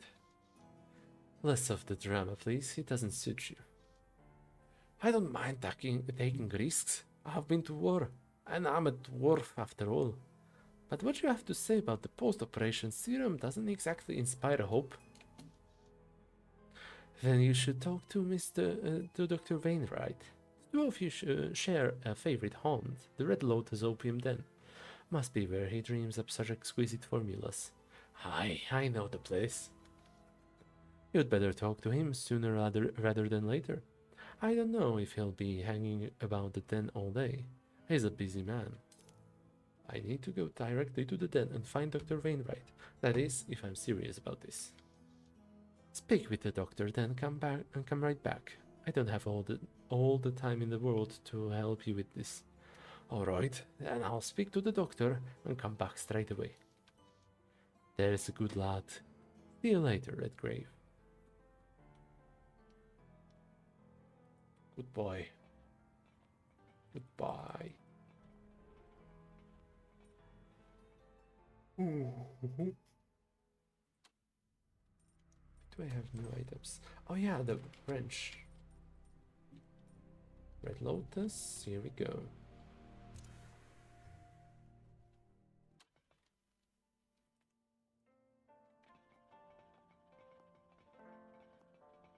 Hurry up, Otto. I might be getting myself a new leg today. Or maybe not today. It's gonna be a quest, I bet.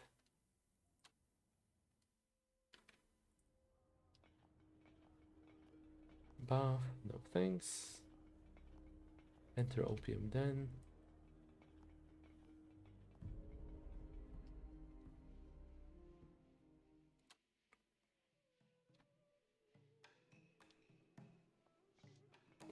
These two are a wee bit rowdy for the den.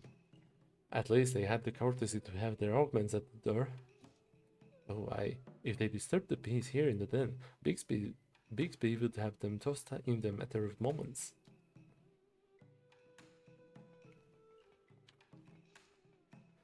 Fine upholstery and soft pillows beckon those looking to immerse themselves in the den's atmosphere.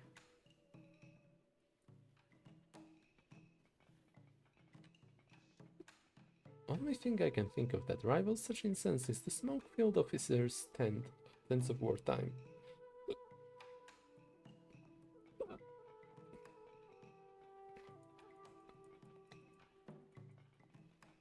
There he is. Hack! A sorcerer! This fellow seems to be actively chasing a dragon, though his current fantasies have turned toward Otto.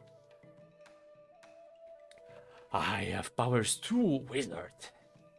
He flourishes a pipe handle like a magic wand. Power somniferum. Indeed. Sir, are you insinuating that my automaton has the gift of magic? Precisely. And let it be known that you heard it from the great sorcerer of chemicals himself, Eustace Fullywall. I'll make sure to tell everybody, everyone I know about it, absolutely. Name's Teddy Redgrave. It's a pleasure. Redgrave, watch your back. Unless I'm enjoying another wonderful vision, there's a chimera right behind you. This fellow is entirely off his head. Excuse me, Eustace, but I'd best be going now. All right. Just don't step directly backwards, else you will be incinerated by a substantial breath of fire. Why did I give such a good voice to someone so relatively unimportant? Laudanum. I'm gonna take it. World's filled with many hazards. I should play it safe by taking this with me. Who knows if some beast pounces on me? And you know what? I'm gonna straight away use it, I think.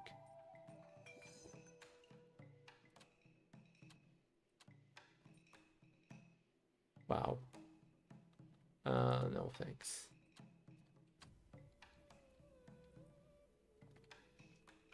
It seems Dr. Wainwright is being pestered by some loon dressed up in a mask. Ooh! Oh! What do I think of the applications in wartime, Doctor? Or if warfare makes you queasy, simply the yesterday's medicinal use. Shit, what voice do I give him? Yes, I'll give it some consideration, but you know it isn't my decision alone to make. Of course. In the end, I believe you'll do what's best for the Empire. The odd fellow rises, nods briefly in your direction, and leaves with a swirl of his cape, as if he walked to the stage of a theater. Wonder what was that about? Dr. Wainwright, I wonder if we can talk about something serious for a moment. Certainly, Teddy. You have my undivided attention. What is it? Molly O'Malley is offering to replace my metal leg with a better version from Arsenal Engines, but there's some risk of infection. According to Molly, you've ginned up some kind of serum to fight this? If by ginned up you mean developed through painstaking research and testing, then yes. Now, what do you want to know? What is it exactly? How does it work? Wow. Ouch. Well, without getting too technical, it's a very effective curative, and as a side effect, it boosts the subject's strength and speed. As for what's in it, I'm afraid that's a trade secret. Did he just wink at me? Thank you. That's helpful. Anything else you wanted to know? I've seen the serum's effects on one of Molly's dog hounds, Sucker Jones, and it wasn't pretty. I heard about the case of Mr. Jones. He was an inveterate gin bibber, and often in opium days, hardly an adequate candidate for the serum. Additionally, he was never a patient of mine. It would seem that someone has leaked my research, and a tainted bootlegged version made its way into Jones's possession. But what you've got what you've got now is safe for me. I mean, it's as safe as my considerable skill is able to make it.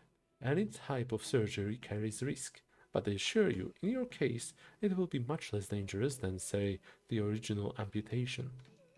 I don't know if this decision is getting easier or harder. Was there anything else, or can I relight my pipe now? I suppose we are done. Thank you, Doctor. Oh, you could also talk to one of our subjects if it would set your mind at rest. Any dog hound with an artificial arm or leg should do, I think. That's alright, thank you. Is Eustace one of them? Let's see. Well, look at this. A dwarf warrior of old. Or perhaps new. Or a third option. Is the opium finally kicking in, and you don't exist at all? I am indeed a dwarf, and my name is Teddy Redgrave. We first met a few minutes ago. Your current state makes a strong case for the quality of narcotics in this establishment, Eustace Follival. Well, yes, I am.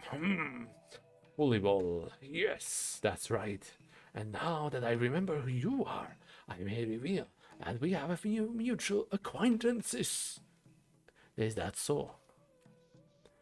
I speak of Dr. Wainwright and Gordon Gray with their mad plan to create super gizmo doghounds. Until recently, all they'd managed to achieve was a red tape, sticky tape. Actually, I recently spoke with Dr. Wainwright about that same serum, but he was extremely cagey about how it's made. But that's no secret at all. Or at least it shouldn't be for you and me. The secret ingredient is werewolf blood. You're joking. Ironically, on this particular point, I am not joking. Are you quite alright, old fellow? You haven't even taken a dose yet, but you look about to topple over. Excuse me, I need a bit of air. Ooh.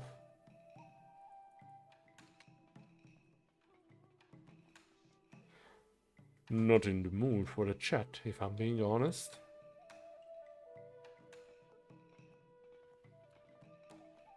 I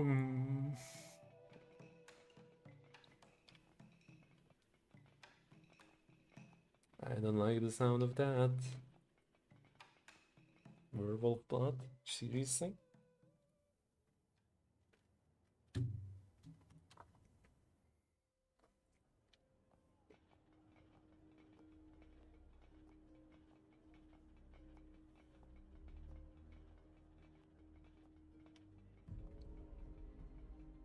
Okay, now where was that? It was warehouse. Let's go to warehouse.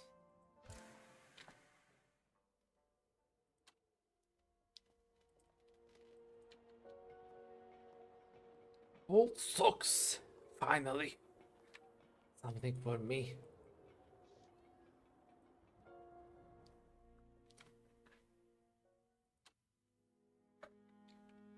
Now then. The old furnace. It was in the pump house, yes. Seems like the captain is back. Not back, gone, actually.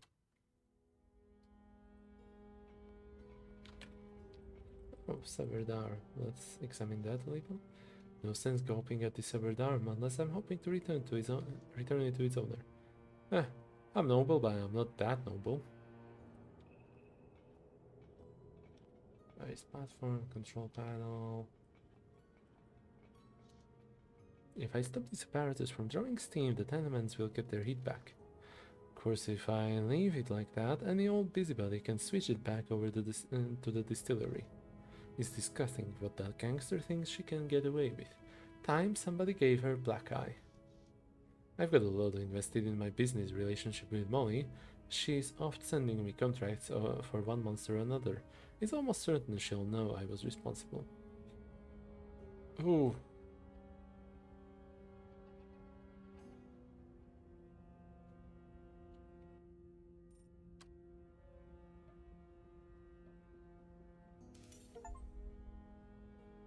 There.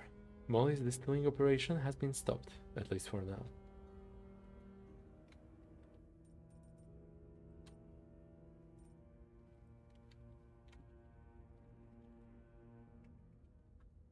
Let's do it like this. I'm gonna save this, then I'm gonna load the autosave just before I turn that off. Or wait, is that? Maybe autosave 1? Yeah, okay. And before pipes, just in case I would like to return to it someday. Now then, let's load and let's live with my decision, closing the pipes.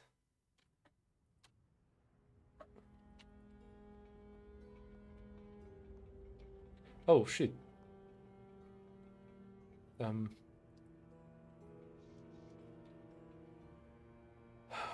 was his voice? Oh, thank God it's you, Mr. Redgrave. Heard some thumping and banging back there, and I feared the worst. It's all we seem to get down here. Glad she got to put you at your ease. There was something I'd forgotten to do in the pump house, but it's all taken care of now. Right, good. Good day to you then. Well, shit, I guess I was seen now.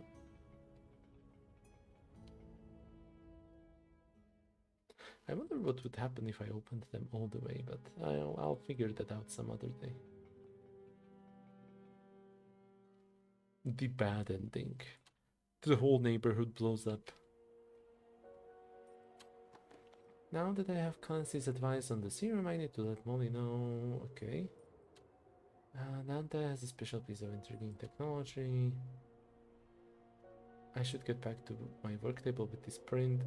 I'll need to be on the lookout for any discarded mechanical components. Okay, let's see. First I'm gonna return to my own workbench and examine the papers.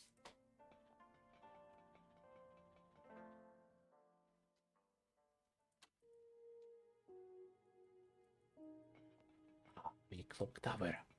Otto, let's see what's on the workbench. Right, what can I install onto our resident automaton? Also, got to make sure I've got a couple of gears on me for fitting each component onto Otto. Install high pressure regulator. This regulator's valve is different from Arsenal Engine's usual design. It looks like a prototype. It's sturdier than anything Lord Bracton has devised. Alright, try this, Otto. A sturdier actuator piston should make your limbs more capable. Happy to report that it's been properly installed. My ability to lift heavy items is no longer up to the spout. Goodness knows I could stand to do more work around here. Step away from my workbench.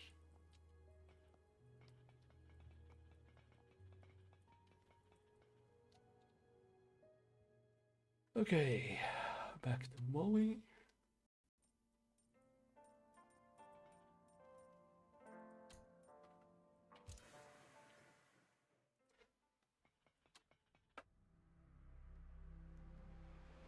I should check the gears first, I think.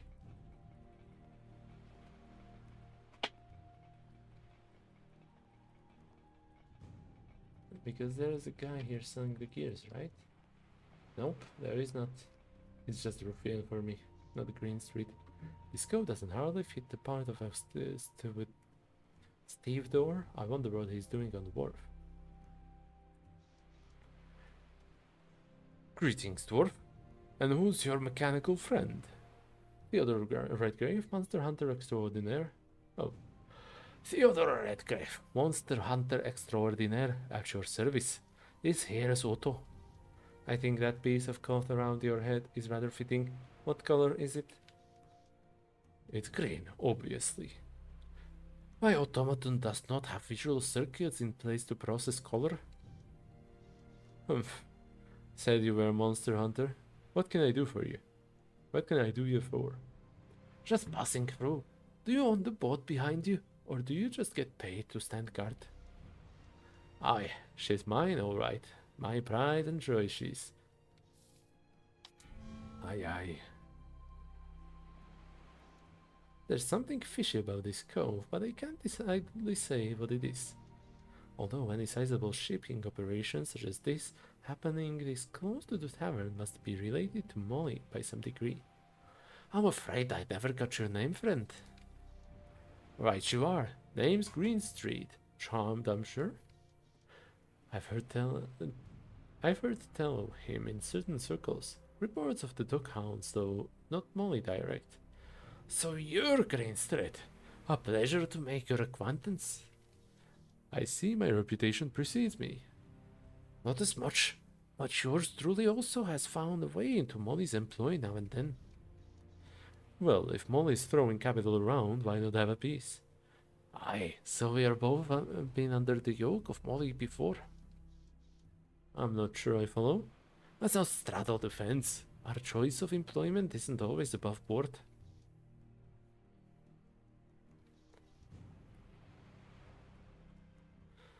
Maybe, maybe not. You do that, you and I have got a little kinship. What the bobbies don't know, don't hurt them, aye? Perhaps. That's done it. This cove is shady as they come. For now at least, he sees me as an equal. Might I inquire about your own personal fortunes? They ain't what they ought to be, I don't mind telling you. Folks don't respect the honor of an old-fashioned bribe anymore. What is the world coming to? Between this and import shortages, pretty soon I might not be able to fuel my ship alone.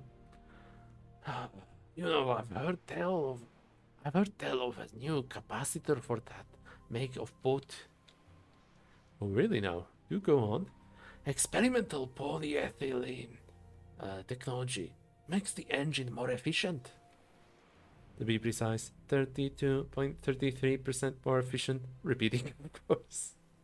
That's a Leroy Jenkins reference. Nice. Oh, that's wonderful. That's rich. Of course. Thank you, Otto. Brilliant. If you're interested, me colleague Dante across the way here might be able to get his hands on one. Is that a friend? Dupe or Mark? Ah, that'll give old Ziegler something to sink his chops into that doesn't involve Lord Braxton. I may just take you up on that, friend. Well, Otto, and I should be moving on. Nice talking to you, Greenstreet. No rest for the wicked, eh? Thanks for the advice. Time for Molly.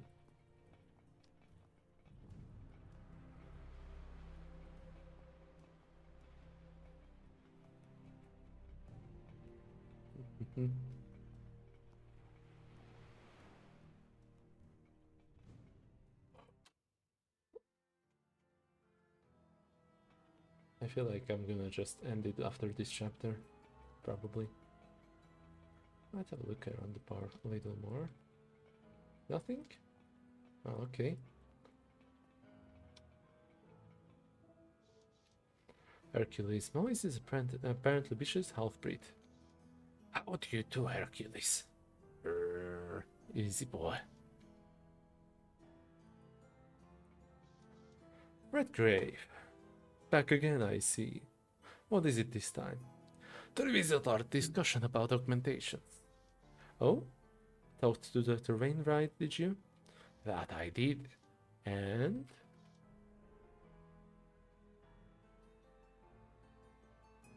I'm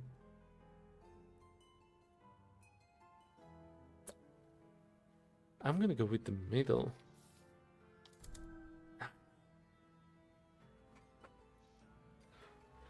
Very well, I'll do it, but there's something I need in return. Arsenal is trying to evict me from the clock tower, where Otto and I live. You obviously have Lord Braxton's ear. See if you can talk him out of it. Yes, I'll look into that for you. But first, the surgery. If there's even a chance I can find relief for the pain from my leg augmentation, I have to take it. My other option, hobbling about on a crutch, would put a quick end to my employment. Good. Talk to Gordon Gray at the apothecary. He'll fix you up. And don't wait around all day. What is that? Gray needs his time to prepare, so if you're really keen, you need to let him know well in advance. Otherwise, you'll miss your chance. Fair enough, Mole.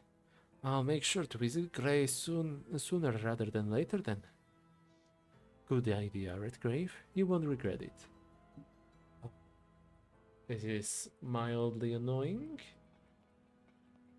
Getting bossed around. Go there immediately, go there immediately. I wanted to talk to Dante. I guess Dante will have to wait a little bit more.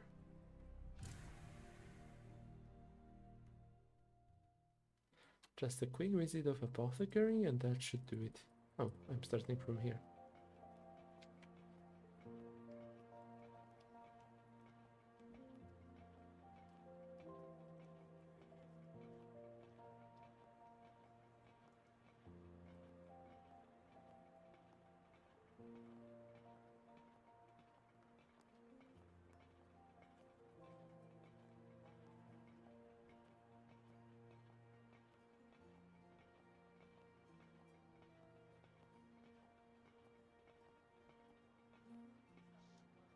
Oh, not this, this.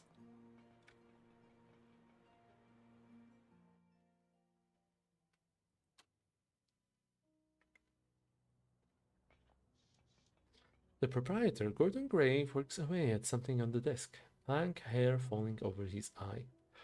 Gordon Gray, how have you been keeping? Very well, Mr. Redgrave. What news today?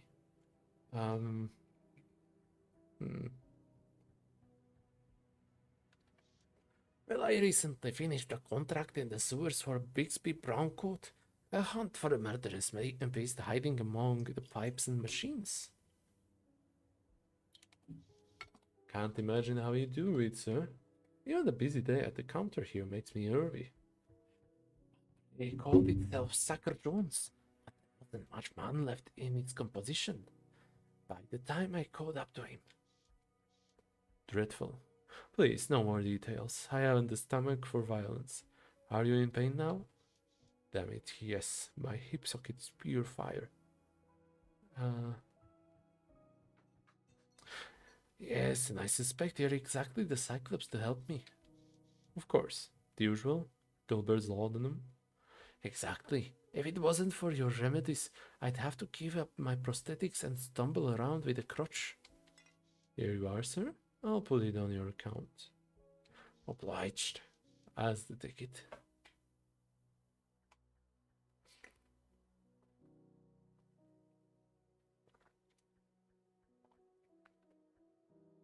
A little bird told me that you specialize in certain kinds of surgeries.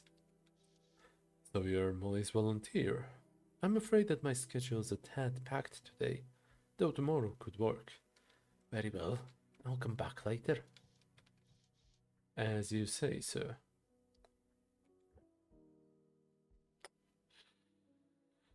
I'll talk to you later, Gordon. Be seeing you. Seeing.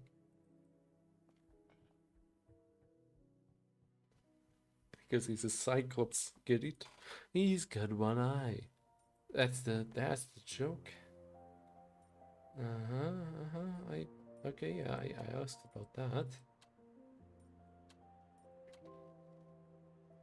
Okay, nothing new here, and Dante's. I guess I'll have to do that later then. But no. Finally, let's get to Dante.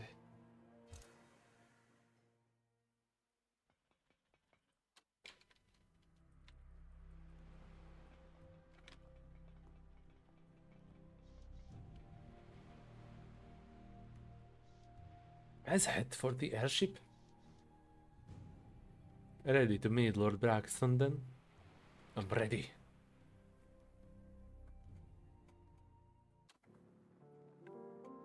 Wow.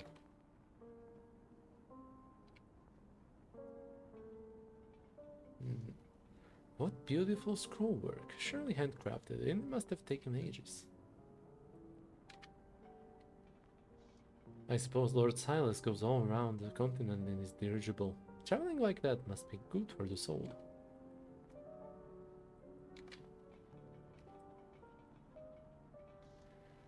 And there it is. London in all its glory and squalor. I can almost make out Kensington from here.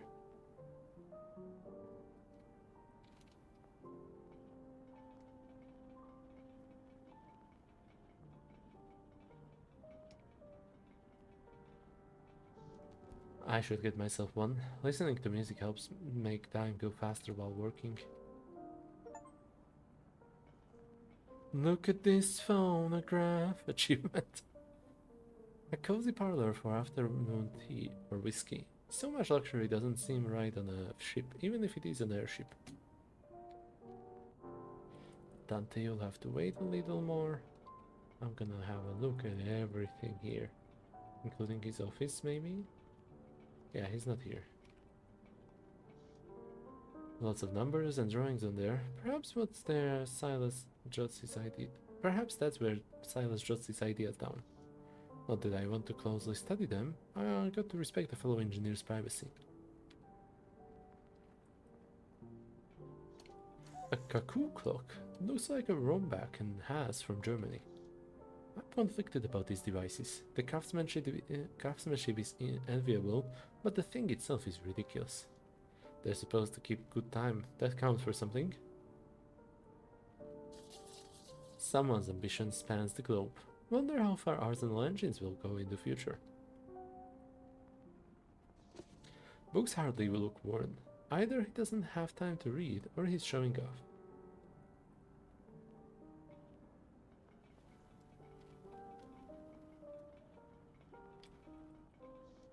A towering figure offering something invigorating.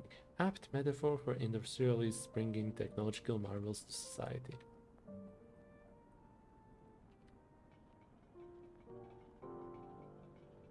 Hello, Dante.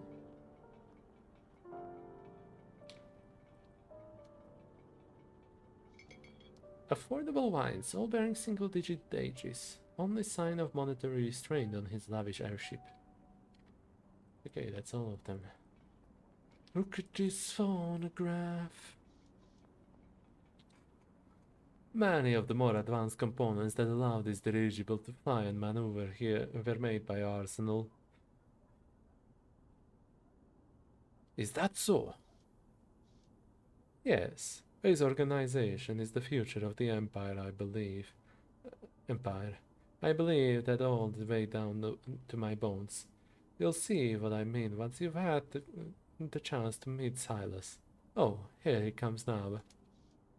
This fellow certainly has Dante's loyalty all sewn up. Okay, hold on. That's not Silas then, is he? I don't remember Silas in that tavern, in that brothel being on the wheelchair. Mr. Bragg, hello. So glad you found the time to meet with us. This is the capable inventor, Teddy Redgrave, and his personal automaton, Otto. Mr. Redgrave, Otto, pleased to make your acquaintance. As we were discussing the other day, I think Otto would make the perfect test case for that speech interfacing technology we've been working on. My speech patterns are very advantageous. Did he mean advanced? Seems like there's still room for improvement. My, what a precious little machine. Don't worry, Otto. Any changes we make will be for the better, I promise. Now, Mr. Redgrave, according to Mr. Ziegler, Otto is entirely your design. Is that correct? Yes, Otto is my creation, and mine alone. But you understand, he's more of a friend to me than a servant. Marvelous. I feel the exact same way about certain of my own projects. Mr. Redgrave really is one of a kind, sir. I place my faith in him 100%.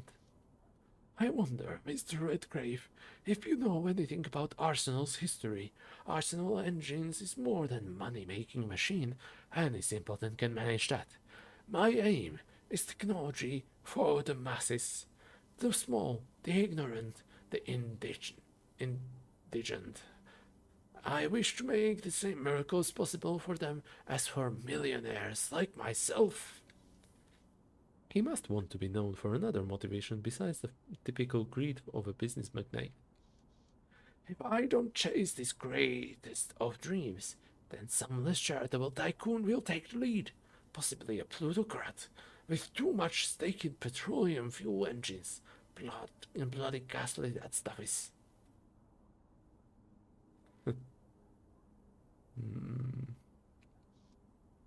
Sir, I see that you suffer from a paucity of operational limbs, much like myself. Is that courage your own design? It is. I was quite proud of it at the time, but I fear I settled for too little. That is an error of judgment I do not allow myself anymore. I am designing a mechanical leg similar to yours, to your own. Well, no, that's not precisely correct. Speaking of an uninterrupted neural feedback loop. That's right, Dante. It won't simply convey me about on my errands, but transmit the same nerve impulses as an actual leg, foot, and toes. The bold industrialist gives my own enhancements the old once over.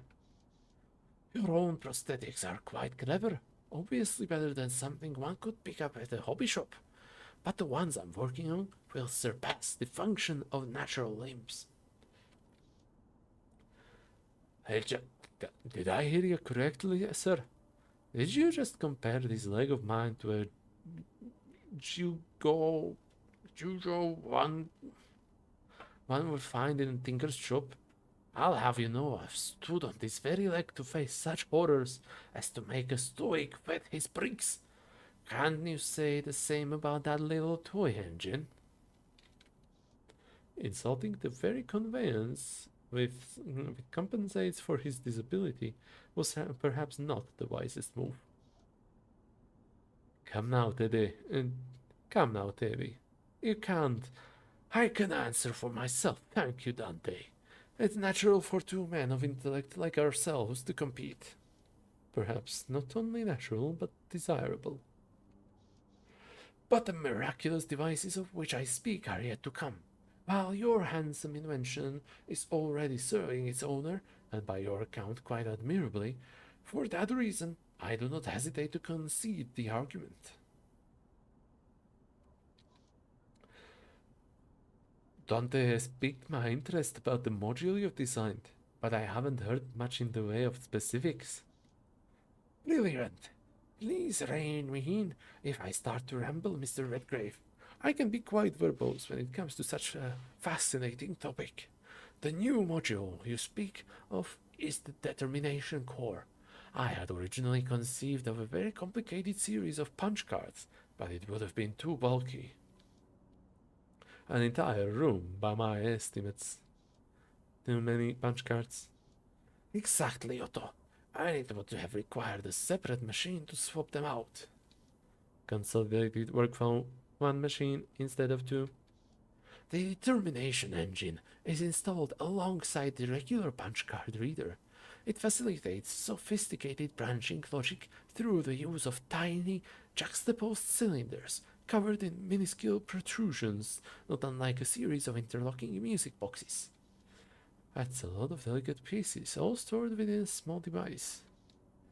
I would need to fetch my diagrams to explain it properly, but suffice to say that once it's installed, both Otto's linguistic and decision-making abilities will be significantly increased, exponentially so, in fact. My speech patterns are very advantageous. I'd go so far as to say Otto will be the smartest automaton in London. And if you say in London, you may as well say in the world. Well, if ambition were ducats, these Cyclops would already own the planet.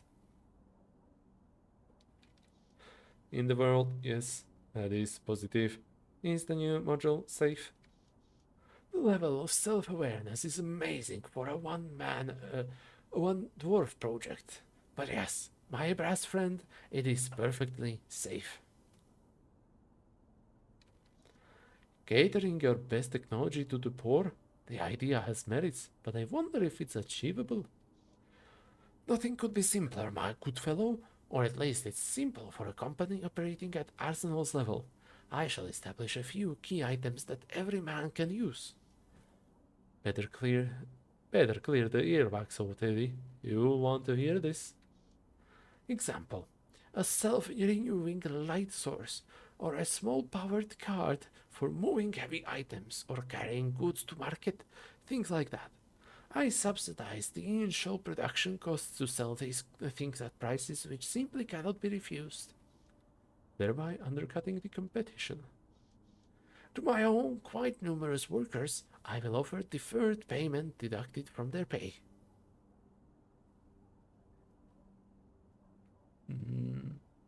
Excuse my asking. Oh shit, I chose the wrong one. I'd sound business, but there's something else on my mind. Perhaps I should ask him all that I can. He seems hard to book a meeting with. Many of our newfangled technologies owe their pedigree to the discovery of centuries around Atlantis and her steam-powered wonders. Ooh, that's lore. Wait, let me have a drink.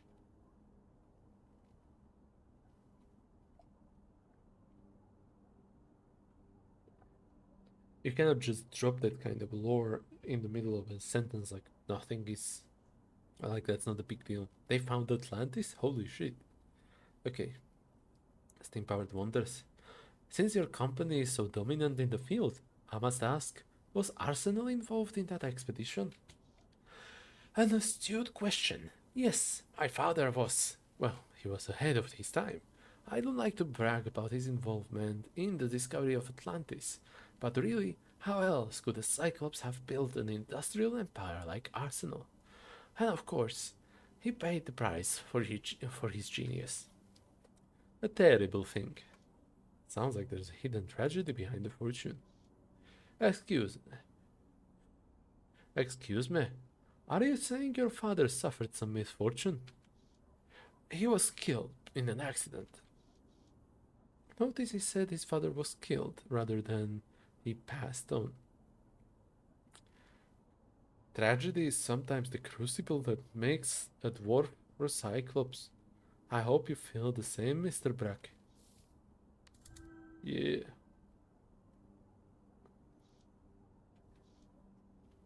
I know my father would wish it so. Understand that I hadn't planned on discussing my past, and I need no man's pity. But very well. He and my mother were murdered by a shadow skulking coward. Someone rigged their carriage with an explosive. I lost my legs in the same incident. Anyone would feel a deep emptiness after that. Could his grandstanding and achievements be his way of filling the void? Grandstanding. My father was assassinated, you understand.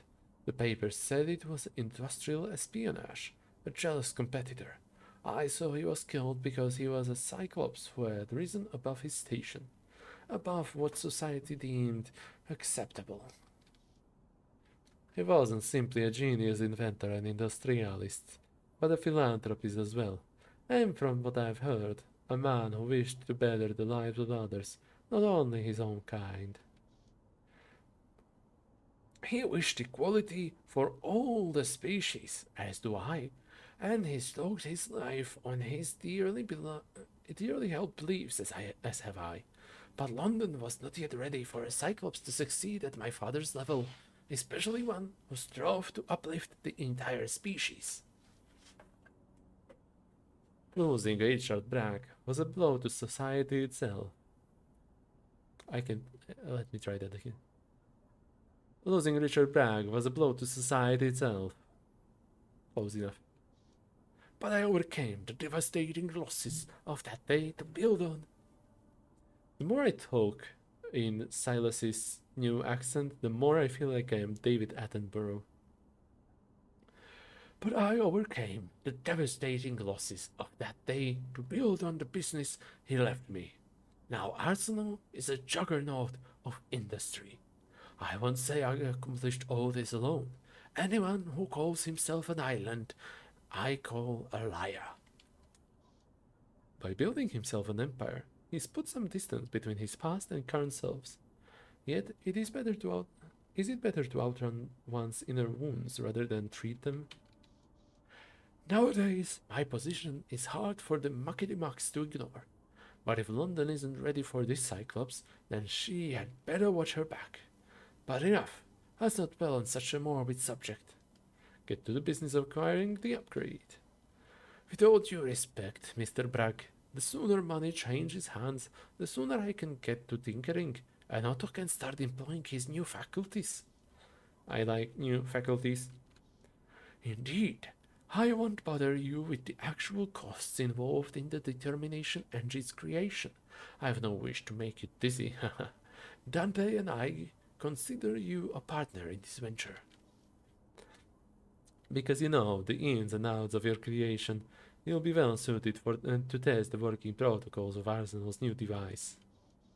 While you and Otto enjoy enhanced functionality, we profit from your expert observation and advice. Therefore, we only ask a deposit of £10 sterling. We shall reconvene, let's say in 6 weeks, compare notes, and if you're amenable, discuss payment in full. I don't have 10 pawns at the moment. I only have... Oh, that's so close! That's so close! Oh! Did I purchase something useless? Is there anything I could sell? Oh, that was so close. Judging by the look on your face, it would seem quite uncommon for a chap like you to be down to the felt. Ha! Not to worry, Redgrave. We can settle up later. I'm sure you're good for it. Take good care of it, my friend. Yours will be the first field test. If this test requires a field, then we shall have to go far outside London, Mr. Teddy. I have done my best to convey the importance of this project, Mr. Redgrave, but truly, you are a part of something even bigger than what we've discussed. How's that? Oh, sometimes I feel as though my jaw is running on a separate engine to my brain. But I've enjoyed our conversation so much, I simply must tell you, in confidence, mind, in the next couple of days, we will be testing the medical applications of a similar device on blooded species. Ooh. Then his machinations are not only for automatons, perilously interesting. But I am under contract, and more than that I cannot say. Now I bid you a good day, Mr. Redgrave. I look forward to hearing your opinion in 6 weeks' time. We'll talk soon, Teddy. Good day, Mr. Redgrave. Otto? Good day.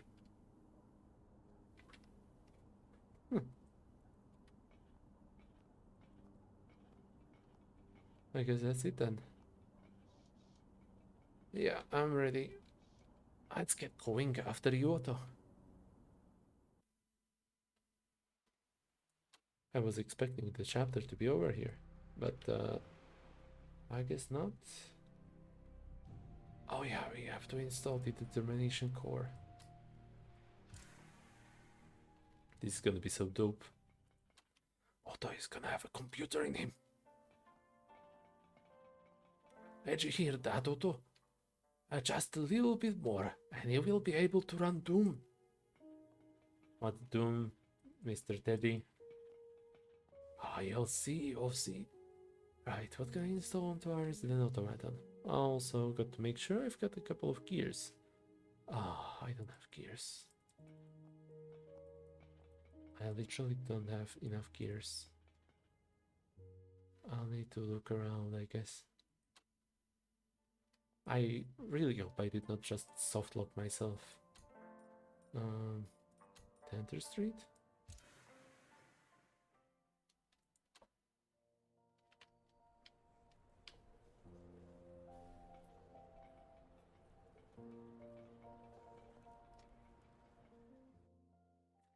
I was missing just a couple of shillings.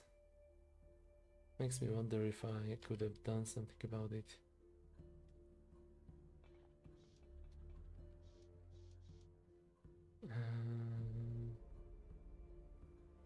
Do you have anything I could... Do you have anything I could install onto my good friend here? A spare part, if you will. A spare part, you say? Yes, I think I have something I can provide to your companion for, say, 9 shillings. Deal. Now let's see what you've got to offer for Otto. Right, here. This cube should come in handy for replacing any faulty parts inside your friend. Gilded cube. Huh.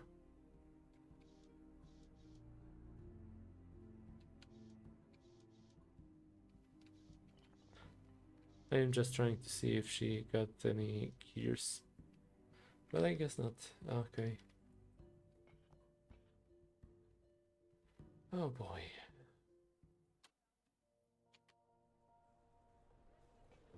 Maybe the watch.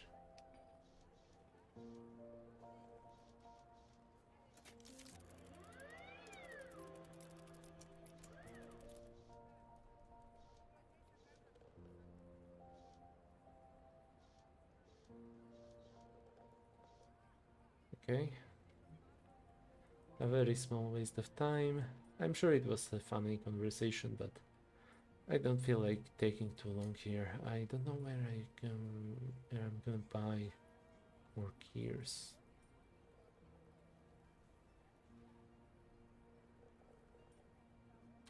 Let's just try the docks again. Maybe the guy At the boilerplate could be back, or Dante. Dante is not here.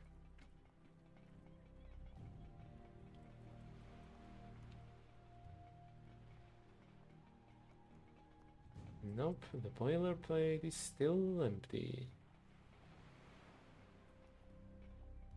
I'm gonna have to get a drink. I was hoping I would be done with this chapter now, but I think the last piece of this chapter is installing the determination core for Otto. And I don't have any gears right now.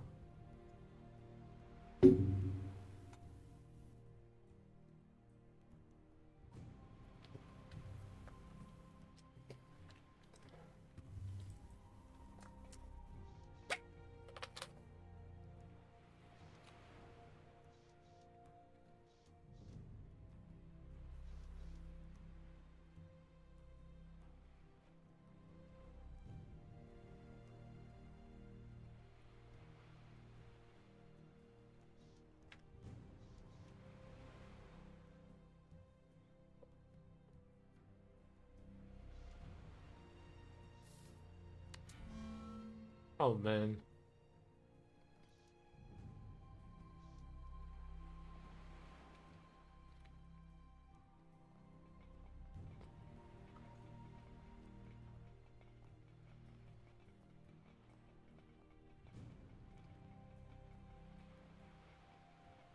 Hmm.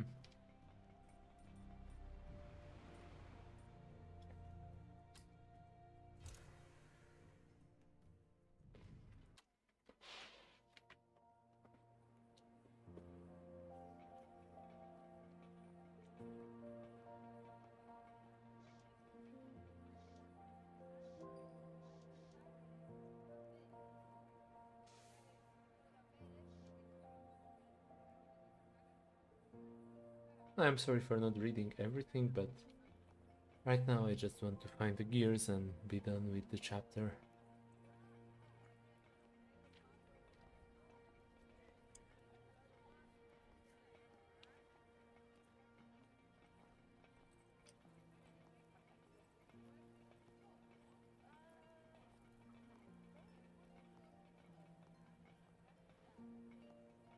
Nothing.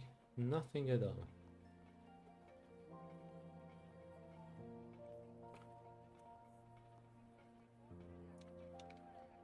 I didn't want to resort to this, but I guess I don't have really any other choice.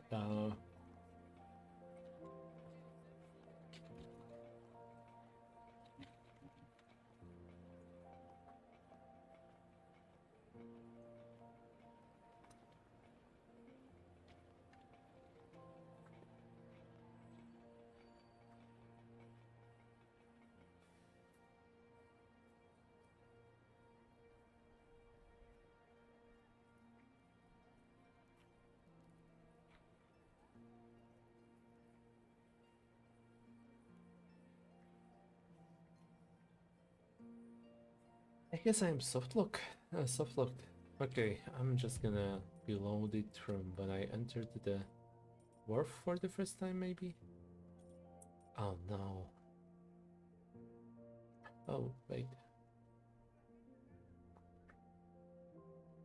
That feels too recent. Is Dante gonna still be there? Nope.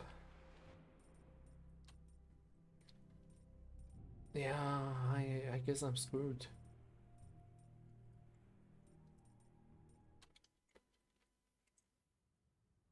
Okay, time to redo all of this.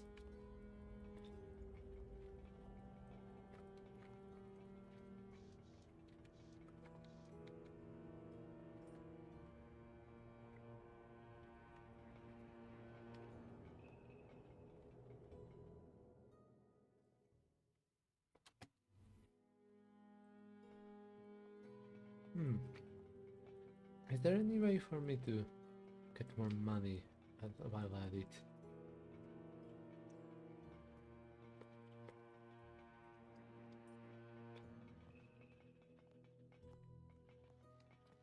Crank handle. Hmm. Hideout. And corpse.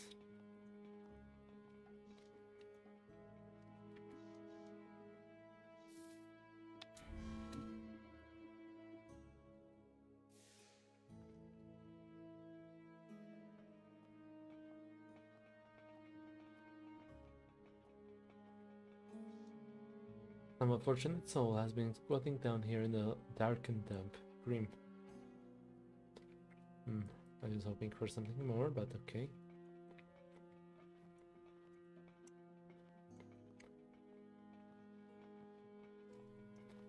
I guess things could have gone very differently if I were not collecting the gears as the Clara or Atticus, and instead if I were to,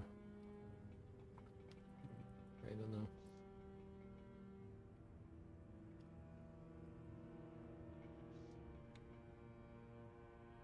if I were saving up, I could have paid the £10 immediately. I'm sure of it. But it is what it is.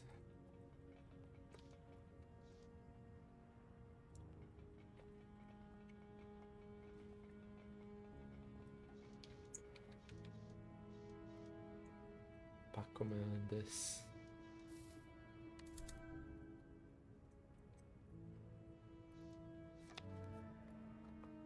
Huh.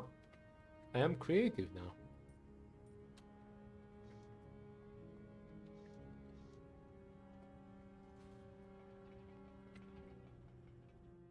Sequence breaking.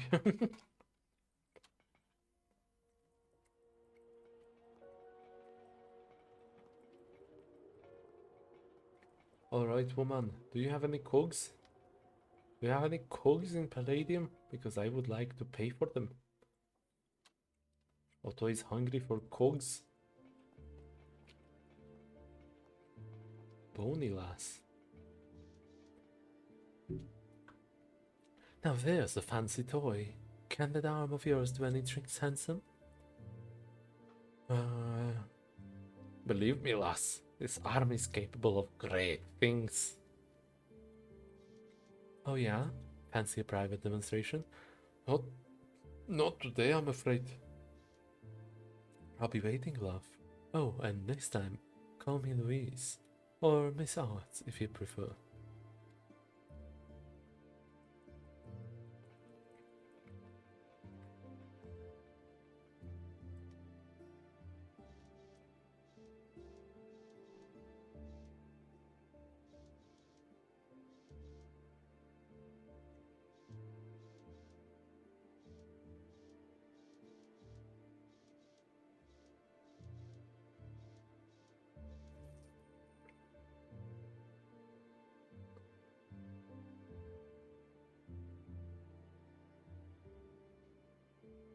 Great. Shouldn't have come here. I guess that is what it is. I could have paid all £10 if I were saving up properly, I'm sure.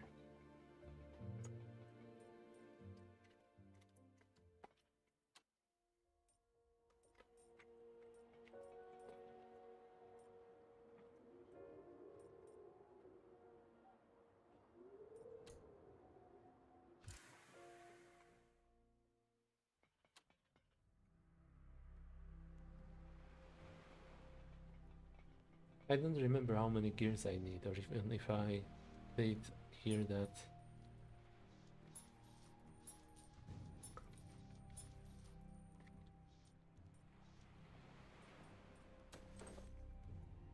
I think that's enough.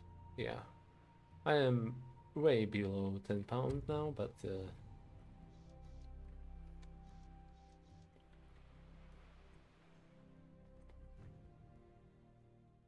if it's gonna be like 10, I don't even know. Okay, I don't feel like examining everything here. I don't think it gave me anything other than that achievement.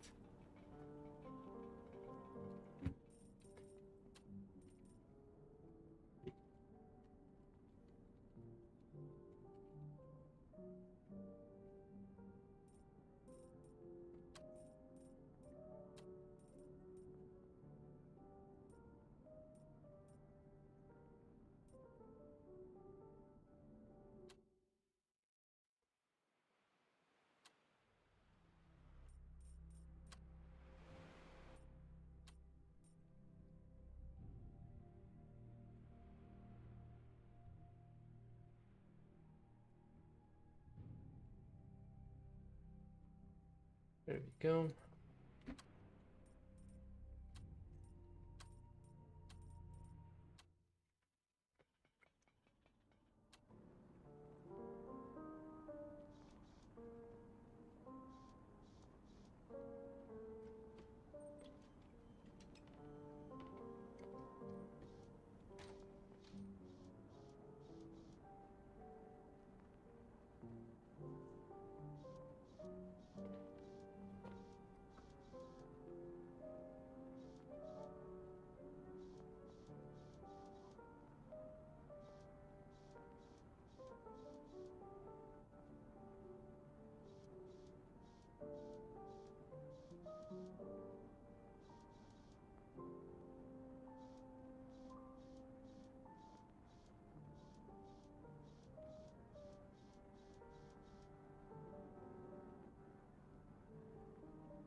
Okay, this is what I wanted to do, I guess. Tragedy is sometimes the crucible that makes a dwarf or a cyclops. Oh no, wait, I already did this, yeah.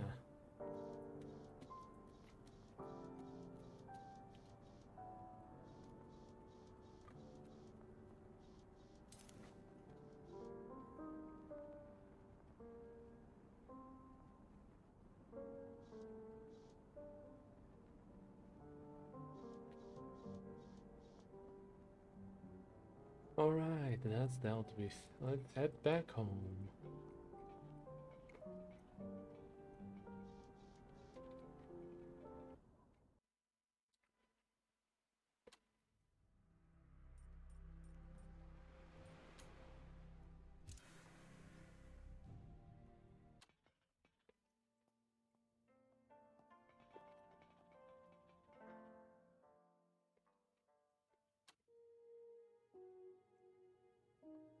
You're gonna get a computer? Otto, get ready.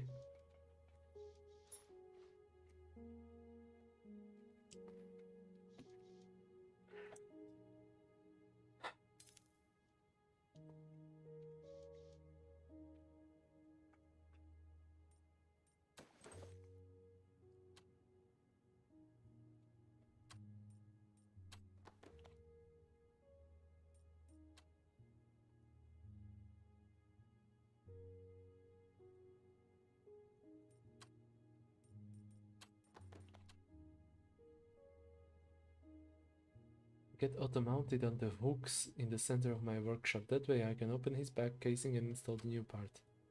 Oh, okay.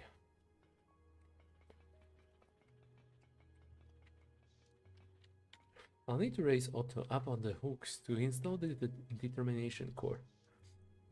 Might take me a while. I should probably tend to any other tasks before getting started. Alright, Otto, time for your installation. Let's get you hooked up. Understood.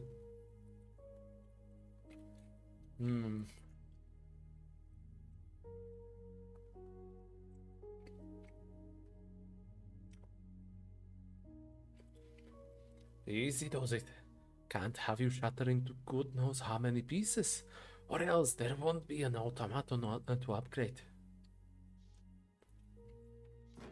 I treasure your concern for me.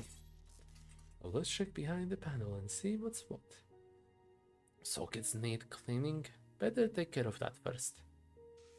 Ah, that'd be a long time coming. I have a strong sensation of cleanliness. Thanks, Mr. Teddy. I'll just sweep those cables aside and get to the nitty-gritty. The way Dante raved about the determination core has me well excited. I do not understand excitement. Not just yet you don't, but in a few minutes, who knows? The moment's indeed moist with anticipation. Now I just need to see this in the determination core. Brace it. Now, I just need to see the determination core. Brace yourself. But I don't have a pain receptor steady. Alright, of course. Only two tragedies in life. Not getting what one wants, the other is getting it. Nicely said. Hey, I get to play Clara again. After an unnerving run-in with a centaur, thankfully not a Bobby, Beatrix has her medicine and one disaster has been averted. Your performance at the Palladium is coming up now, possibly the last you'll give in London if all goes well. But when has it ever?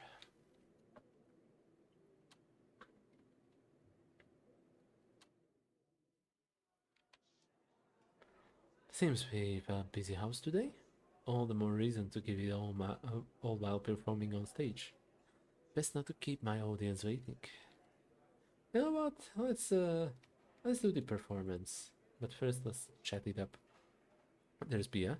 Slouched against the bar like it's her last friend. Judging by the row of glasses, she seems to be well into her cups.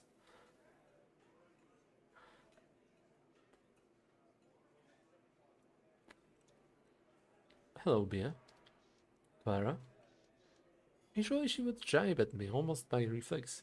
She must really be feeling down. What's the occasion anyway? Are you worried about Sykes? Oh, that was the name. Sykes has been on my mind, yes, but not because he threatened me. That was nothing. Thank you for the candy, by the by. It was a kind gesture and much needed. And what troubles you?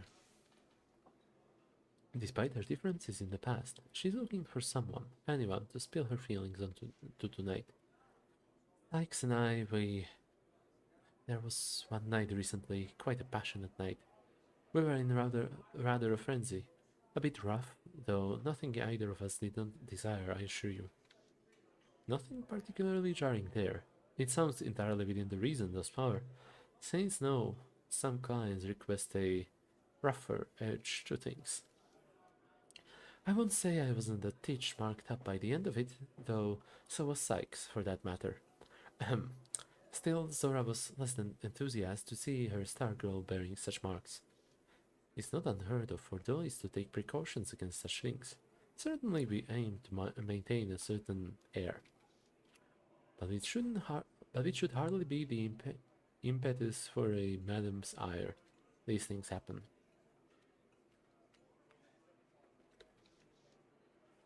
Only made it worse today. What with the bills, Zora's given me an ultimatum. Break it off with Sykes or she'll boot me from the rows for good, and withhold my pay for violating house rules. Mixing work and personal relationships often leads to disaster. But falling in love is not a crime, but yeah, nor is change. Saints know I'm no example of sturdiness nor of routine, and mistakes happen. At any rate, I'm happy for you and a little surprised, to be honest. I thought everything was strictly business with you. Ours might not be the most simple profession, but I'm still human, Clara. In this line of work, we form connections now and again, or else attempt to fend off undue familiarity. Unlike that chilly tyrant Zora, it seems. Unlike that chilly tyrant Zora, it seems. But that's enough moping about. Eyes forward, eh? That's right. And watch it with the gin. Too much of it produces rather poor complexion in the morning. Have a good evening, Pia. Same to you, Clara. And thanks for the pep talk, I suppose.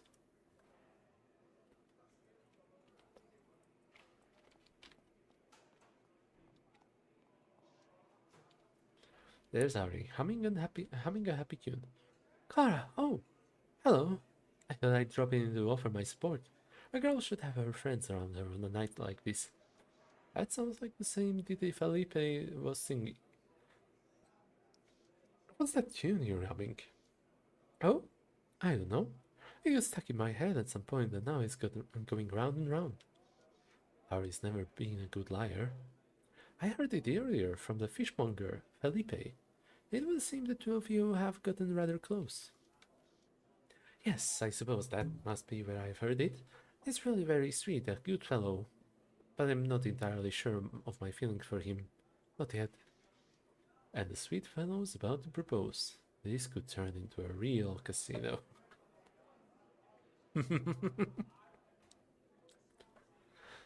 Some clients are better than others, certainly, and I confess I've grown fond of certain customers in the past. As a general rule, it is something I try to avoid. But never to the extent that I turn down payment. Let him pay for it until he makes a real commitment at least. If that's what she wants, I mean. If that's what I want. There's the rub.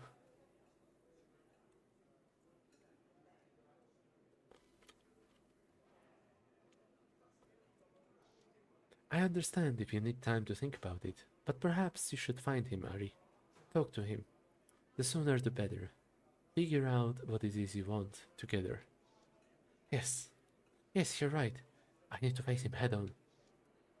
Better than better that than having the misery of it cling to her, distract her. Right, after a performance then. I still some time till the train stops for the night. I'll find him, then return to the rooms and see if I can polish off the last of his debt. Best of luck, Ari. But listen, that's enough about me for one night. This is your big evening. You should be focused on you. We'll talk later, okay? By the by, I'm glad you came tonight. It can be quite lonely up on the stage. I can well imagine. I'm a bit jealous, you know? You've always been so bold. Now I have a little something bold on the back burner myself. That's a titch alarming, truth to be told. Still, she's her own woman. I just hope she knows what she's doing. Have you heard about this courtesan killer the papers are on about? Rather worrisome, no? Oh, yes, indeed. Something on your mind? Perhaps so. But Clara, I'm not sure if it's... I'm not sure it's anything at all. Maybe it's best to let sleeping dogs lie. Harry, what's going on, really? Oh, man. No! Never you mind. Just forget I said a thing. It's best you don't get caught up in this. And besides, perhaps it's simply a misunderstanding. Harry? I am merely concerned on behalf of a friend. Not a dolly, but someone whose safety concerns me all the same. Are we not all concerned for the safety of our friends and allies these days? Of course, perfectly understandable, Ari. Seems I won't be getting any more out of her right now. A pity. I hope it's nothing serious, though I have my doubts. But that's enough, I think. Yes, let's have no more talk of this. What am I thinking? Talking your ear off when you're still a house to... when you've still a house to entertain. Live well, Harry. And you, Clara, best of luck on stage. Oh boy, I sure hope she's not gonna get killed by going outside at this late a time. Evening, ginger cake? Tessica? Of course, I made it, darling. You look like you haven't any faith left in me. I must admit, I wasn't expecting to see you tonight. Well, I'm afraid we'll be leaving after the performance. I hate to cut and run, but I have a showing with a well-heeled patron this evening. It's quite right. My darling, my darling Tessica is in great demand, as she should be. Seems the day's drinking has at last caught up in him. Thanks, Calvin. Sweet of you to say. And it was kind of you to spend the day about the bar in my stead, lest our dear Clara catch morbs before her big day. Well said, Tessica. They have the finest and cheapest absinthe in the East End, and they let me keep a tab. Yes, Calvin, and they charge extra if you don't pay on time. Well, I certainly appreciate the both of you making it. Of course, my dove. I'm sure you'll do just fine, even without our well wishes. It's hardly my first performance, Tessica. As well I know. I was at your very first performance in London, after all. Of course I remember. That was how we met, and your support through the years has always meant the world to me. Wouldn't have it any other way, ginger cake? Now get up there and give us a show to remember, Miss Reed. Best of luck, Clara. No, not that you'll need it. Any more people to talk to? Maybe over here, Atticus Deli, maybe? Oh shit. Sorry, miss, but I'm on a hot streak right now. I suppose I'll have to wait for things to simmer down a bit before I can trade words with him. Well then, Mr. Hotshot, I'll leave you to it.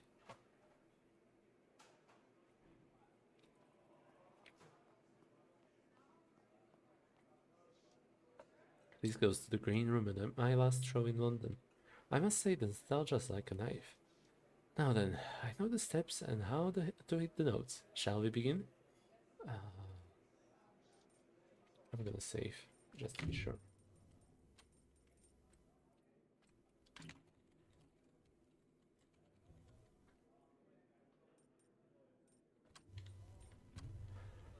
Okay, this is gonna be the last part. I'm ready as I'll ever be. Let's give them a night to remember. We're modestly full house. And something about the finality of this performance makes me feel... well, it's hard to put a finger on it.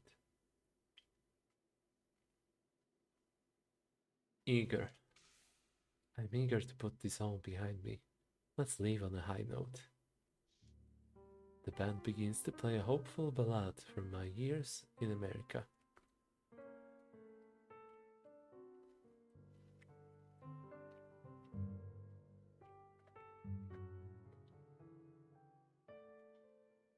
The sun has set on affluence, and dark the shadows fall. I'll seek again my humble home and make my evening call.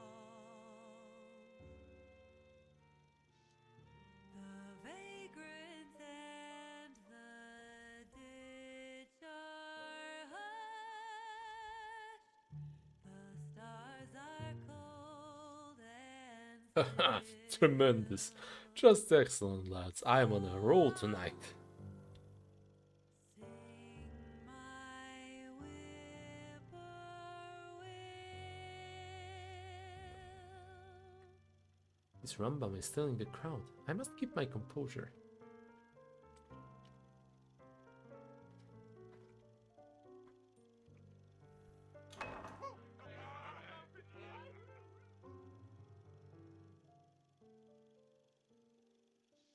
Dim night with threadbare mantle spread, envelop stream and fair, and homes with pale and yellow light hide friend and peer beyond my ken. My heart too has begun to stray towards yon distant hill, and I will tune my whippoorwill. Yes, I will sing my whippoorwill. And there we have it. The end of an era. The last of London Fair.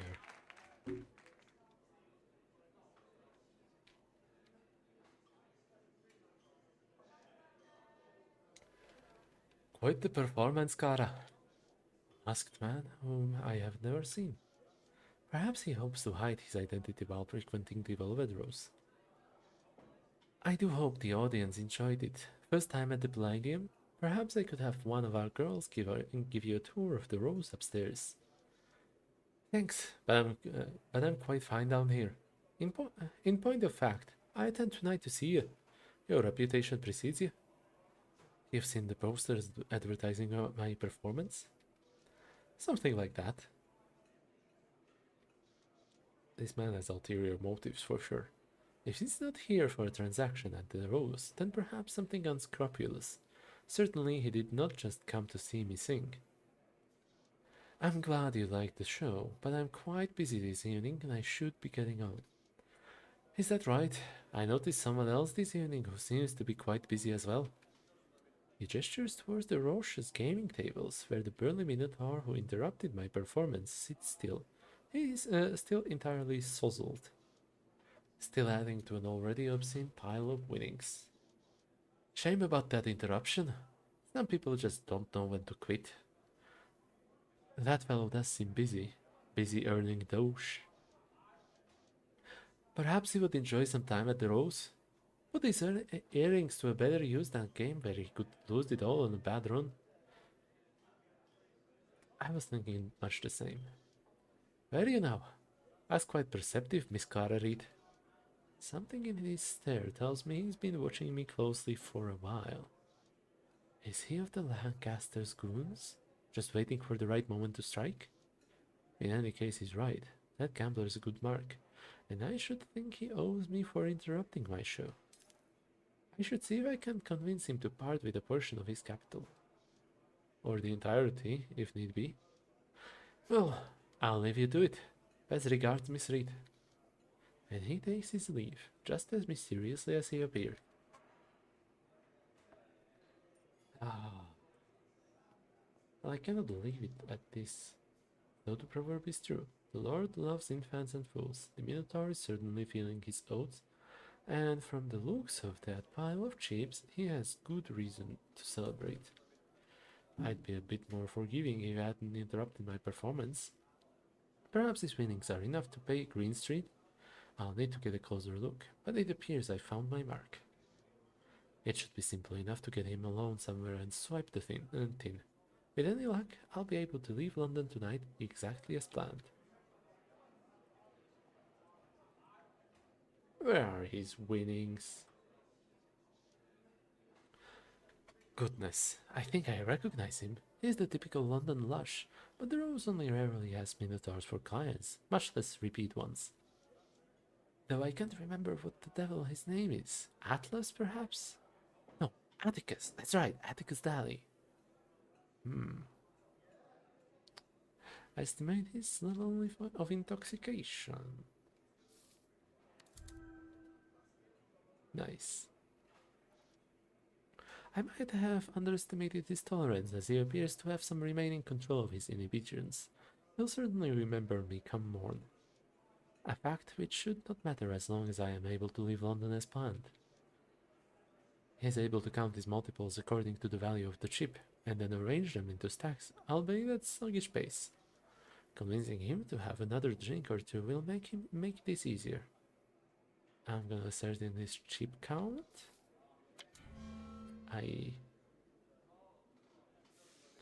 Is the ace of wands. A single blue chip catches my eye first, which alone is equivalent to 20 pounds.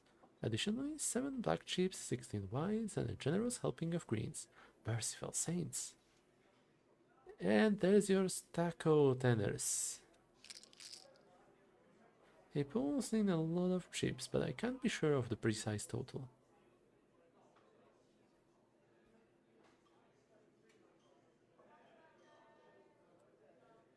Ooh, this is a tough choice.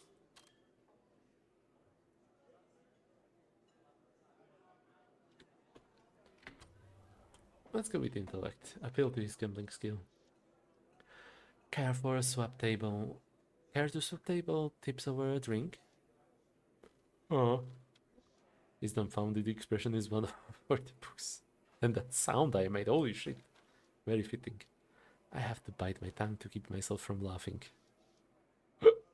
Of course. Anything the lady wants. Just tell Clementine the drink is for Clara. She knows what I like. Uh-huh. Of course. Off you pop. I promise I won't keep you waiting long. Right. Cash me out then. Look at me, quitting while I'm in head. First time for hearing everything. Who knew a lummox like him could get so lucky? Indeed, it does seem peculiar. Shut up, Lefty. You're ruining it. I need this money. I need this money bad. It seems the whole borough is on the lash tonight.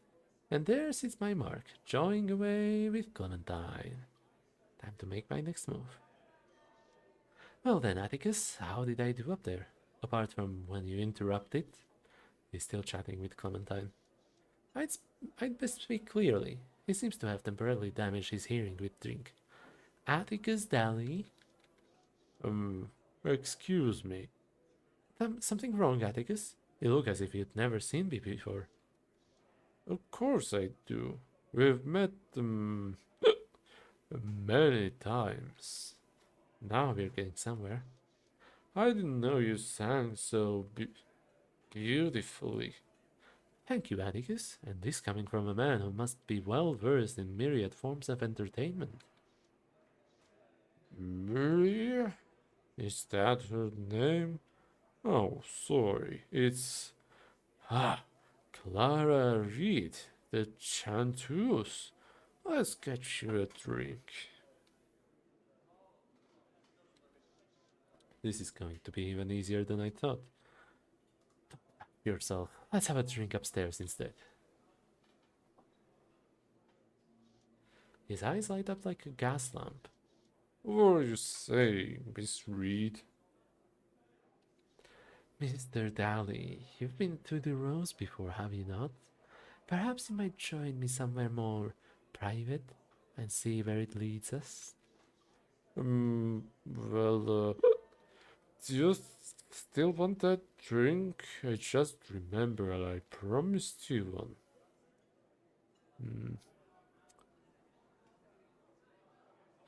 I'm sure Clementine can send us up with a bottle. Now, what with your luck going the way it is, right, Clem? No trouble, Miss Reed. We aim to serve. I'll do, Clementine. Have us up a bowl of the finest beef eater on the shelf. Beef eater. I'll send it to room 4, but I'll let you hobble up there first, big timer. Aye, aye, Clem. I've got words for you yet, but for now, it's time I got upstairs and made myself comfortable. Clem levels me a reproachful look. Not exactly my place, but I hope you know what you're getting into, Clara. Me and Master Darcy. Me and Master Daly are friends, you know. Wouldn't want any harm done. Rest easy, Clem. A woman with my reputation must maintain it. Humph. Our business, I suppose?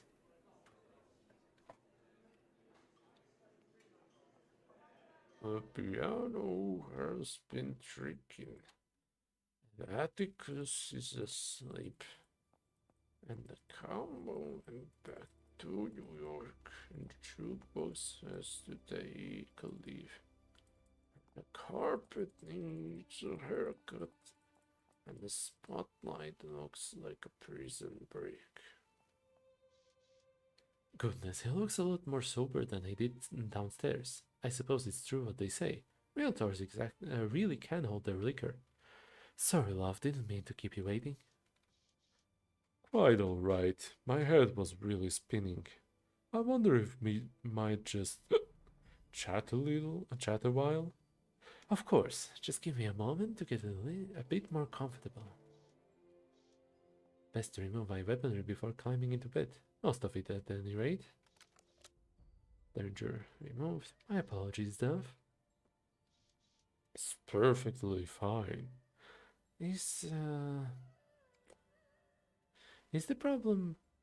No. Now then, I'll provide whatever insight I can. I hope I can put it into words. There's this stubborn memory stuck away in the back of my head, and just when it seems about to finally surface, I end up here instead, back in my old ways.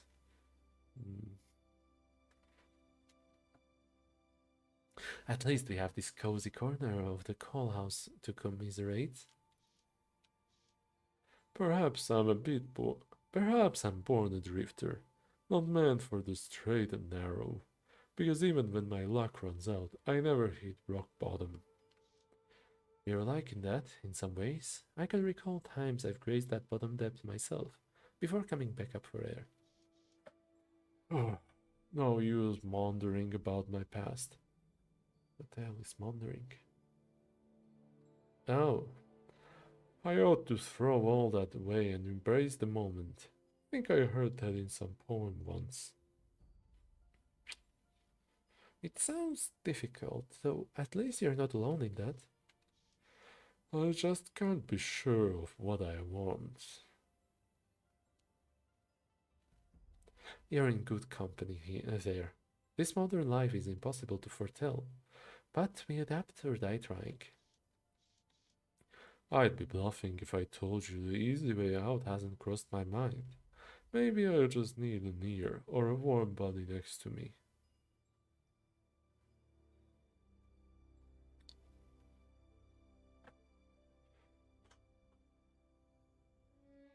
Let's offer the ear. Whatever this problem is, see, setting it aside for a night is bound to clear your head. I'm afraid I'd make poor company tonight. I'd prefer conversation to a tumble in the sheets. Whatever you'd prefer. Might you indulge my curiosity? Have you ever had hornpipe? Beg pardon, what I mean is, have you ever been with a minotaur? uh,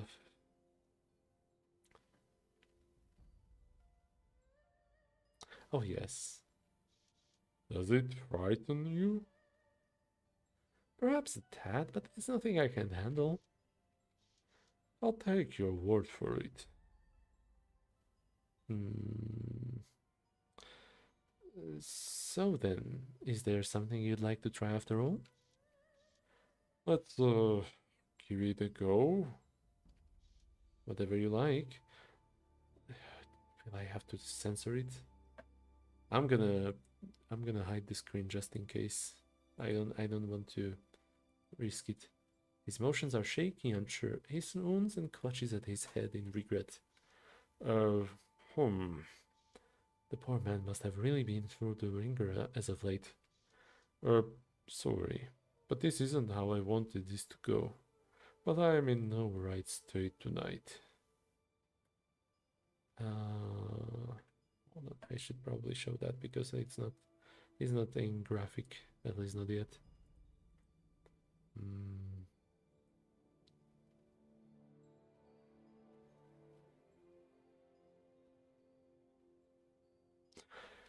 There's no need to apologize, Atticus. It's far from the worst performance I've ever seen. Thank you. You are quite kind, Miss Reed. If the poor fellow only knew what I'm about to take him for all he's worth.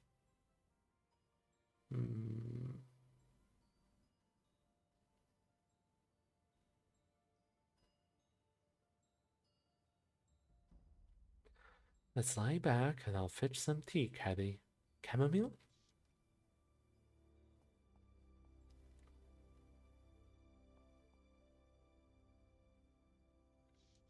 No need for the chamomile. He's already sound asleep. Time to rub the sorisot.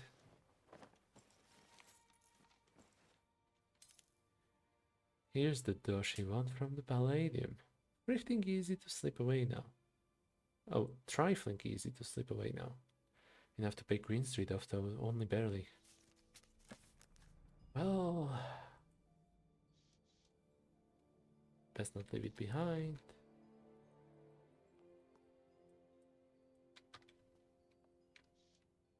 It's sleeping like a babe. The window latch is the only thing preventing my escape. Let's be on our way. Good thing I took that Derringer. Oh boy, it's already dark outside. Oh, I'm glad you're here. Harry, what are you doing out here? Well, you see, is that a horseshoe? Ariana turns red as she demurely shoves a horseshoe back into her dress pocket. Did you find Felipe? I did. We met upon the dwarf. We met upon the wharf. I'd thought of to return to work, but oh God, so much has happened, and all of it so quickly. And the horseshoe? It's still because Felipe can afford a horse. Not yet. I beg your pardon? He told me the latest fashion for distinguished gentlemen is to present a horse in lieu of a ring to their beloved. He said I deserve the finest mare, and this horseshoe is a promise to ensure just that. He asked me to marry him. Where on earth did he get that idea? I thought you of all people would know. Felipe said that the idea came from America. Ari hands me a penny paper from her ridicule. The dog-eared page contains the worst Spanish translation of N.P. Willis's The Upper Ten poem I've ever read. Huh. The text reads, a rule for the distinguished gentleman is first get a horse to get a wife. It is meant to read, a general rule for the distinguished gentleman is to first get a horse, then get a wife. Felipe claimed Mr. Willis is quite popular and respected across the pond. Is he wrong? No, he's right. In fact, I've read some of Nathaniel Willis's work myself. Really? Oh, good. Willis's work is quite popular. As a satirist. Does that mean you've accepted his peculiar proposal? I asked him to give me the night to think on it. So you're still unsure? Harry, that's not the best of signs. It's not that. I've made my decision, I have. Or I think I have, but Felipe wants to leave London. Ariana is not London born, nor bred, though she hasn't lived here much of her life. I imagine living is no small choice to make. The more I dwell on it, the more I want to go with him, to elope, though I asked for the night to decide in truth. A fair caveat, I would say. I'm trying to deal with one predicament at a time, and if I leave, at least I'll not need to make up the money I refused from Felipe. Officer Kipling cut my earlier attempt short. There were no clients when you returned to the Rose? There were, though not enough to cover what I owe. I'm sorry to hear that, Ari. But what about you?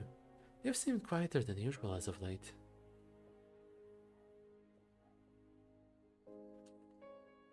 Tough choice. Shit, what do I do?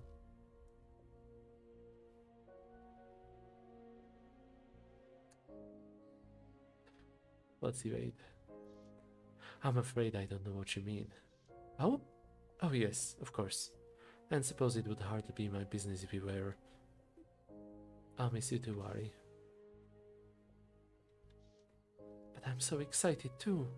Felipe said he'd pay for both of us to quit London and travel. I suppose I should hope for the best. Felipe's got a good heart at least. As for the where, Felipe told me he wanted to wander for a time. India, Nithavelir. Oh, I have always wanted to visit Italy.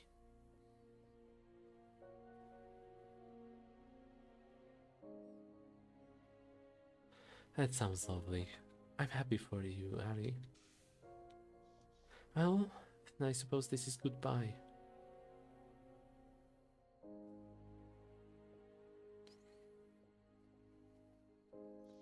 Wanderlust is one thing, Haryana, but you might consider an education someday. Oh, yes. I'd love to learn my letters right proper and read the classics. That's precisely why this is my fresh start. Off she goes, into the early morning hour. If nothing else, she was a reliable confidant, in a city that turned its back on me many times. Let her go, wishing her the best.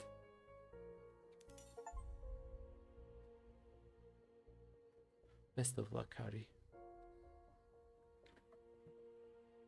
Who the hell? Oh, Poe. It's a Poe Pickett. Hold on. Poe Pickett? Don't you mean pickpocket? Huh? Ah, I got you. I caught you red-handed. And he saw me climb out of the window, I guess. I'm gonna try to ignore that. I have plenty of money. I'm back full of capital won by Mr. Daniel's lucky night. That's gonna be a lot of trouble.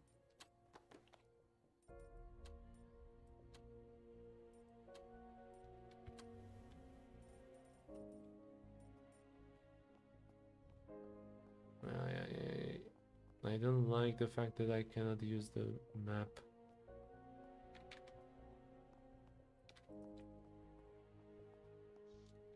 Trains aren't running right now.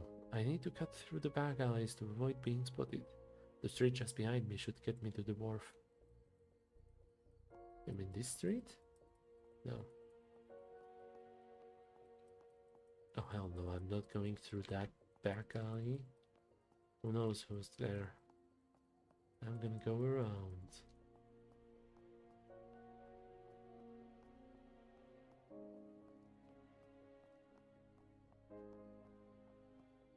Well, shit. Okay. Oh, she meant literally behind. I thought it was just depending on how I stood and stuff. I don't like the sound of this though.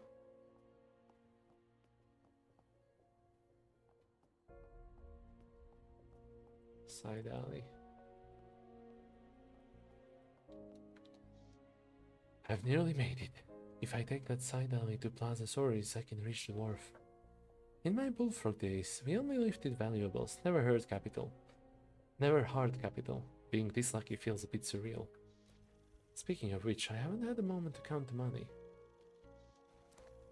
The bullfrogs used to warn us not to count our pay before we were safe at home. But what's the harm in a little peek? 100 pounds, 150, 200 pounds. Saints, that's a lot of money. Mighty thanks for confirming. Jemmy? Molly's right hand. The sword that doesn't care if his cleaver hits friend or foe when he starts swinging. Guilty as charged. I thought my cover was blown when you started bobbing and weaving through the streets, but turns out you're just a shifty vixen by nature. Does Molly know her attack dog is running loose? Does your dear departed husband's kin know his black widow's taken up in London? So he knows about the bounty. Has he come to collect? Perhaps I can get around him. My bad luck that I've got the proper shoes on for roof jumping, though I can still lose him in the back alleys. I spied that glance away. You're really going to have me charge after you? Even at a dead sprint with a long shot. Even at a dead sprint, it's a long shot. And once I reach the wharf, the area's crawling with doghounds to boot. That money wasn't meant for you, Clara. Molly wanted Atticus to win, but he wasn't supposed to lose it to you. You threw a spanner in the plan. I should have known something was amiss. I've seldom seen the average London lush earn much at the tables, let alone this small fortune. Molly must have needed Atticus indebted to her. Whatever she's cooking up, it starts with rigging the luck of her gambling drunk. Oh, it's an ambitious plan, that's all I'll say. When she pulls this off, it'll shake up all of London. Now here's the rub. You stole that money, so I'm stealing it back. There's nothing for it. I need him out of my way. Is this the best I can do? After all this, Jemmy Betteredge, his pompous prick is to be what takes me down?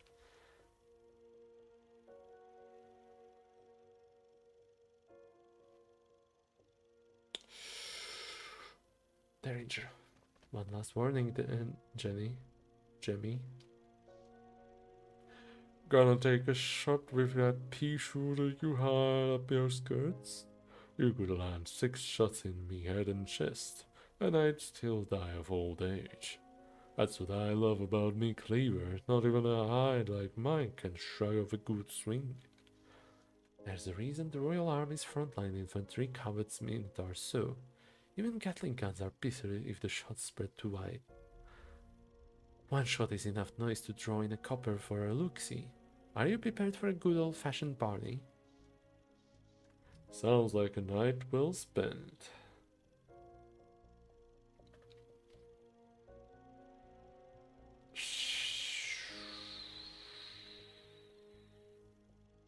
Run. I flee. Behind me I hear hoofbeats on cobblestone. Jemmy is charging, eating up the distance between us like it's nothing at all. Till he has me by the arm. He raises his cleaver. The butt swings towards me and... Shit. Where? Try to move. Jemmy. That pawn in Molly's blasted games. Awareness is slow coming, but soon enough I find myself blinking up in the caustic glare of London lamplight. I am alone in Beggar's Lane, and of course, my stolen winnings are long gone. As is my hope of departing London tonight. Perhaps I could... Could what? I am alive at least. I can figure things out from here, as I always have. But now, where in the world's many hells do I go from here?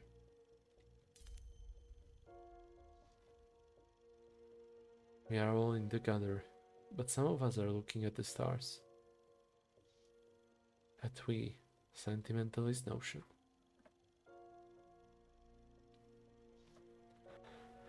My mistake was in believing I was above these games. I am not. I could not even outmaneuver the simplest of Molly's schemes.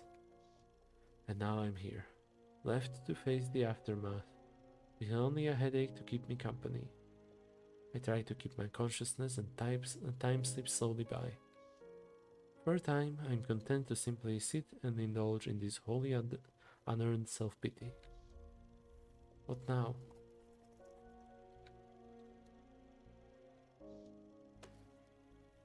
Would you like a hand, Miss Reed? Have I any choice? Care to hurry me along, officer, lest I be written up for vagrancy? I'm not a bobby, Miss Reed. My apologies for lumping you with that lot, then. Wouldn't want to besmirch your good name. In the interests of full disclosure, Miss Reed, I counted myself among the blue bands once. I left that life behind me though, and these days I find myself working cases for a rather generous patron. Not a mutton shunter then, for all the good that does me. It appears you've just been robbed. How did you know? How good Mr. Daly was set up by Molly and her lot. They rigged his tables, they were to take the money off him when he left the bar. Also, I hazard that you would not be lingering in the gutter where your evening going well. Molly again. I should have spotted it sooner. So foolish of me. On the contrary, you were just unlucky. Had Jamie not been lurking about, you would have gotten the money to Green Street, and the two counts would be loath to take it out of Green Street's hide in the way they did with you. Never underestimate Molly O'Malley. She must have posted someone outside the bar to wait for Atticus, to keep tabs on the capital. That pickpocket, picket, and my leavings through the window wasn't enough to give them a slip. He knew where I intended to bring the tin.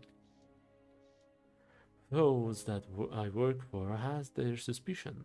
They surmised your intent to leave London. I do not take kindly to being followed and spied upon. Miss Reed, I'm here on specific business with you. I'm afraid I must ask, what do you know of the courtesan killer?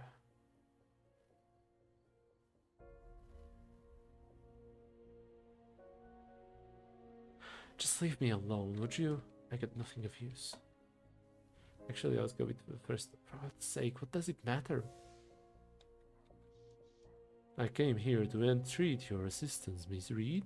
My patron requests your aid in hunting the perpetrator down. Why? Why of all the horrors in the thrice-damned world should I care about this one? My employers have a vested interest in solving this case. That is not the answer. I am afraid not. Why have they designed to get... have they deigned to get involved now? I wish to get involved because they wish for the murders to stop. Past that, I cannot pretend to guess my patron's motivations. Is that not enough? What if he is the murderer? There's more to it than that. The cabal itself may have little for the killings. This man, on the other hand, his care is genuine enough, and he would see it stopped.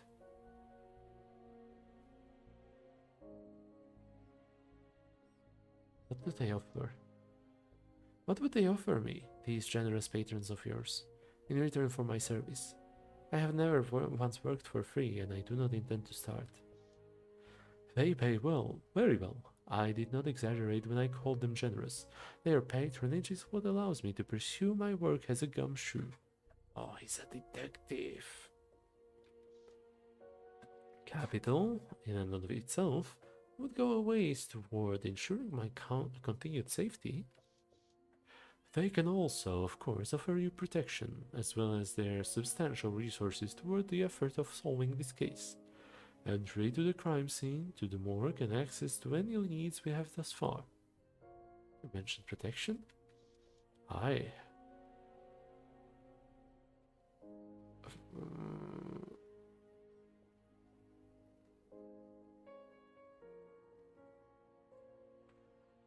From Molly and the rest of the underground?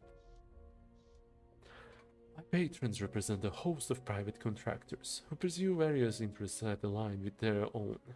It may not be worth much to you, Miss Reed, but I personally believe their goals are just, or at the very least, often sensible. That tells me extraordinarily little about their character. My patrons will denounce you, should you become too great a liability. But it would take much more than past transgression, petty theft, or illegal streetwalking to force their hand in such a way.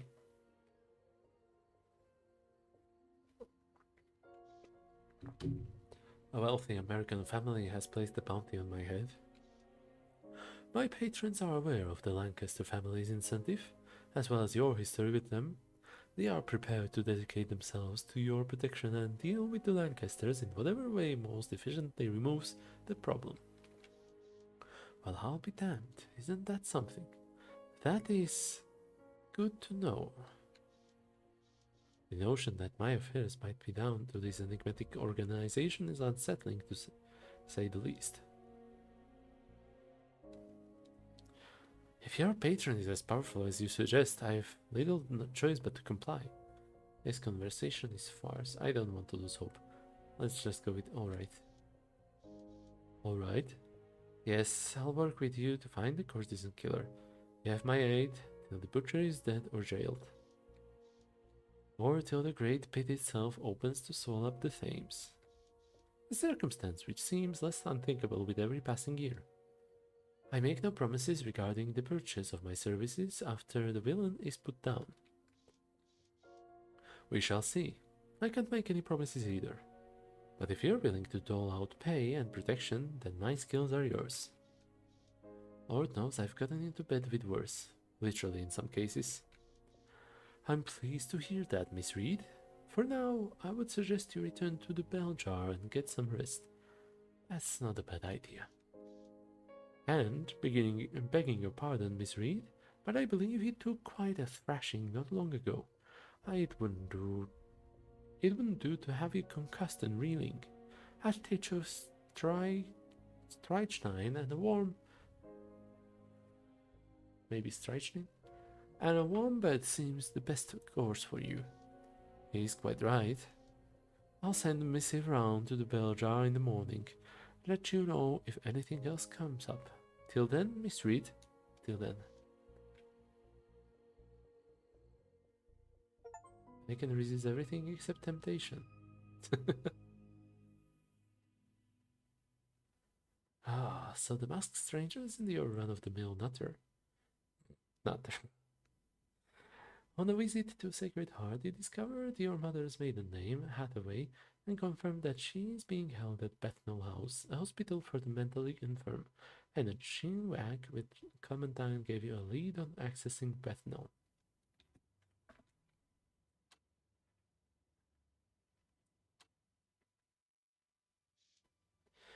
Awake now, awake. A new day calls, and you must answer, however much it chafes you. If you continue this road of drinking and dice, you've seen evidence. What in the blazes is that infernal racket?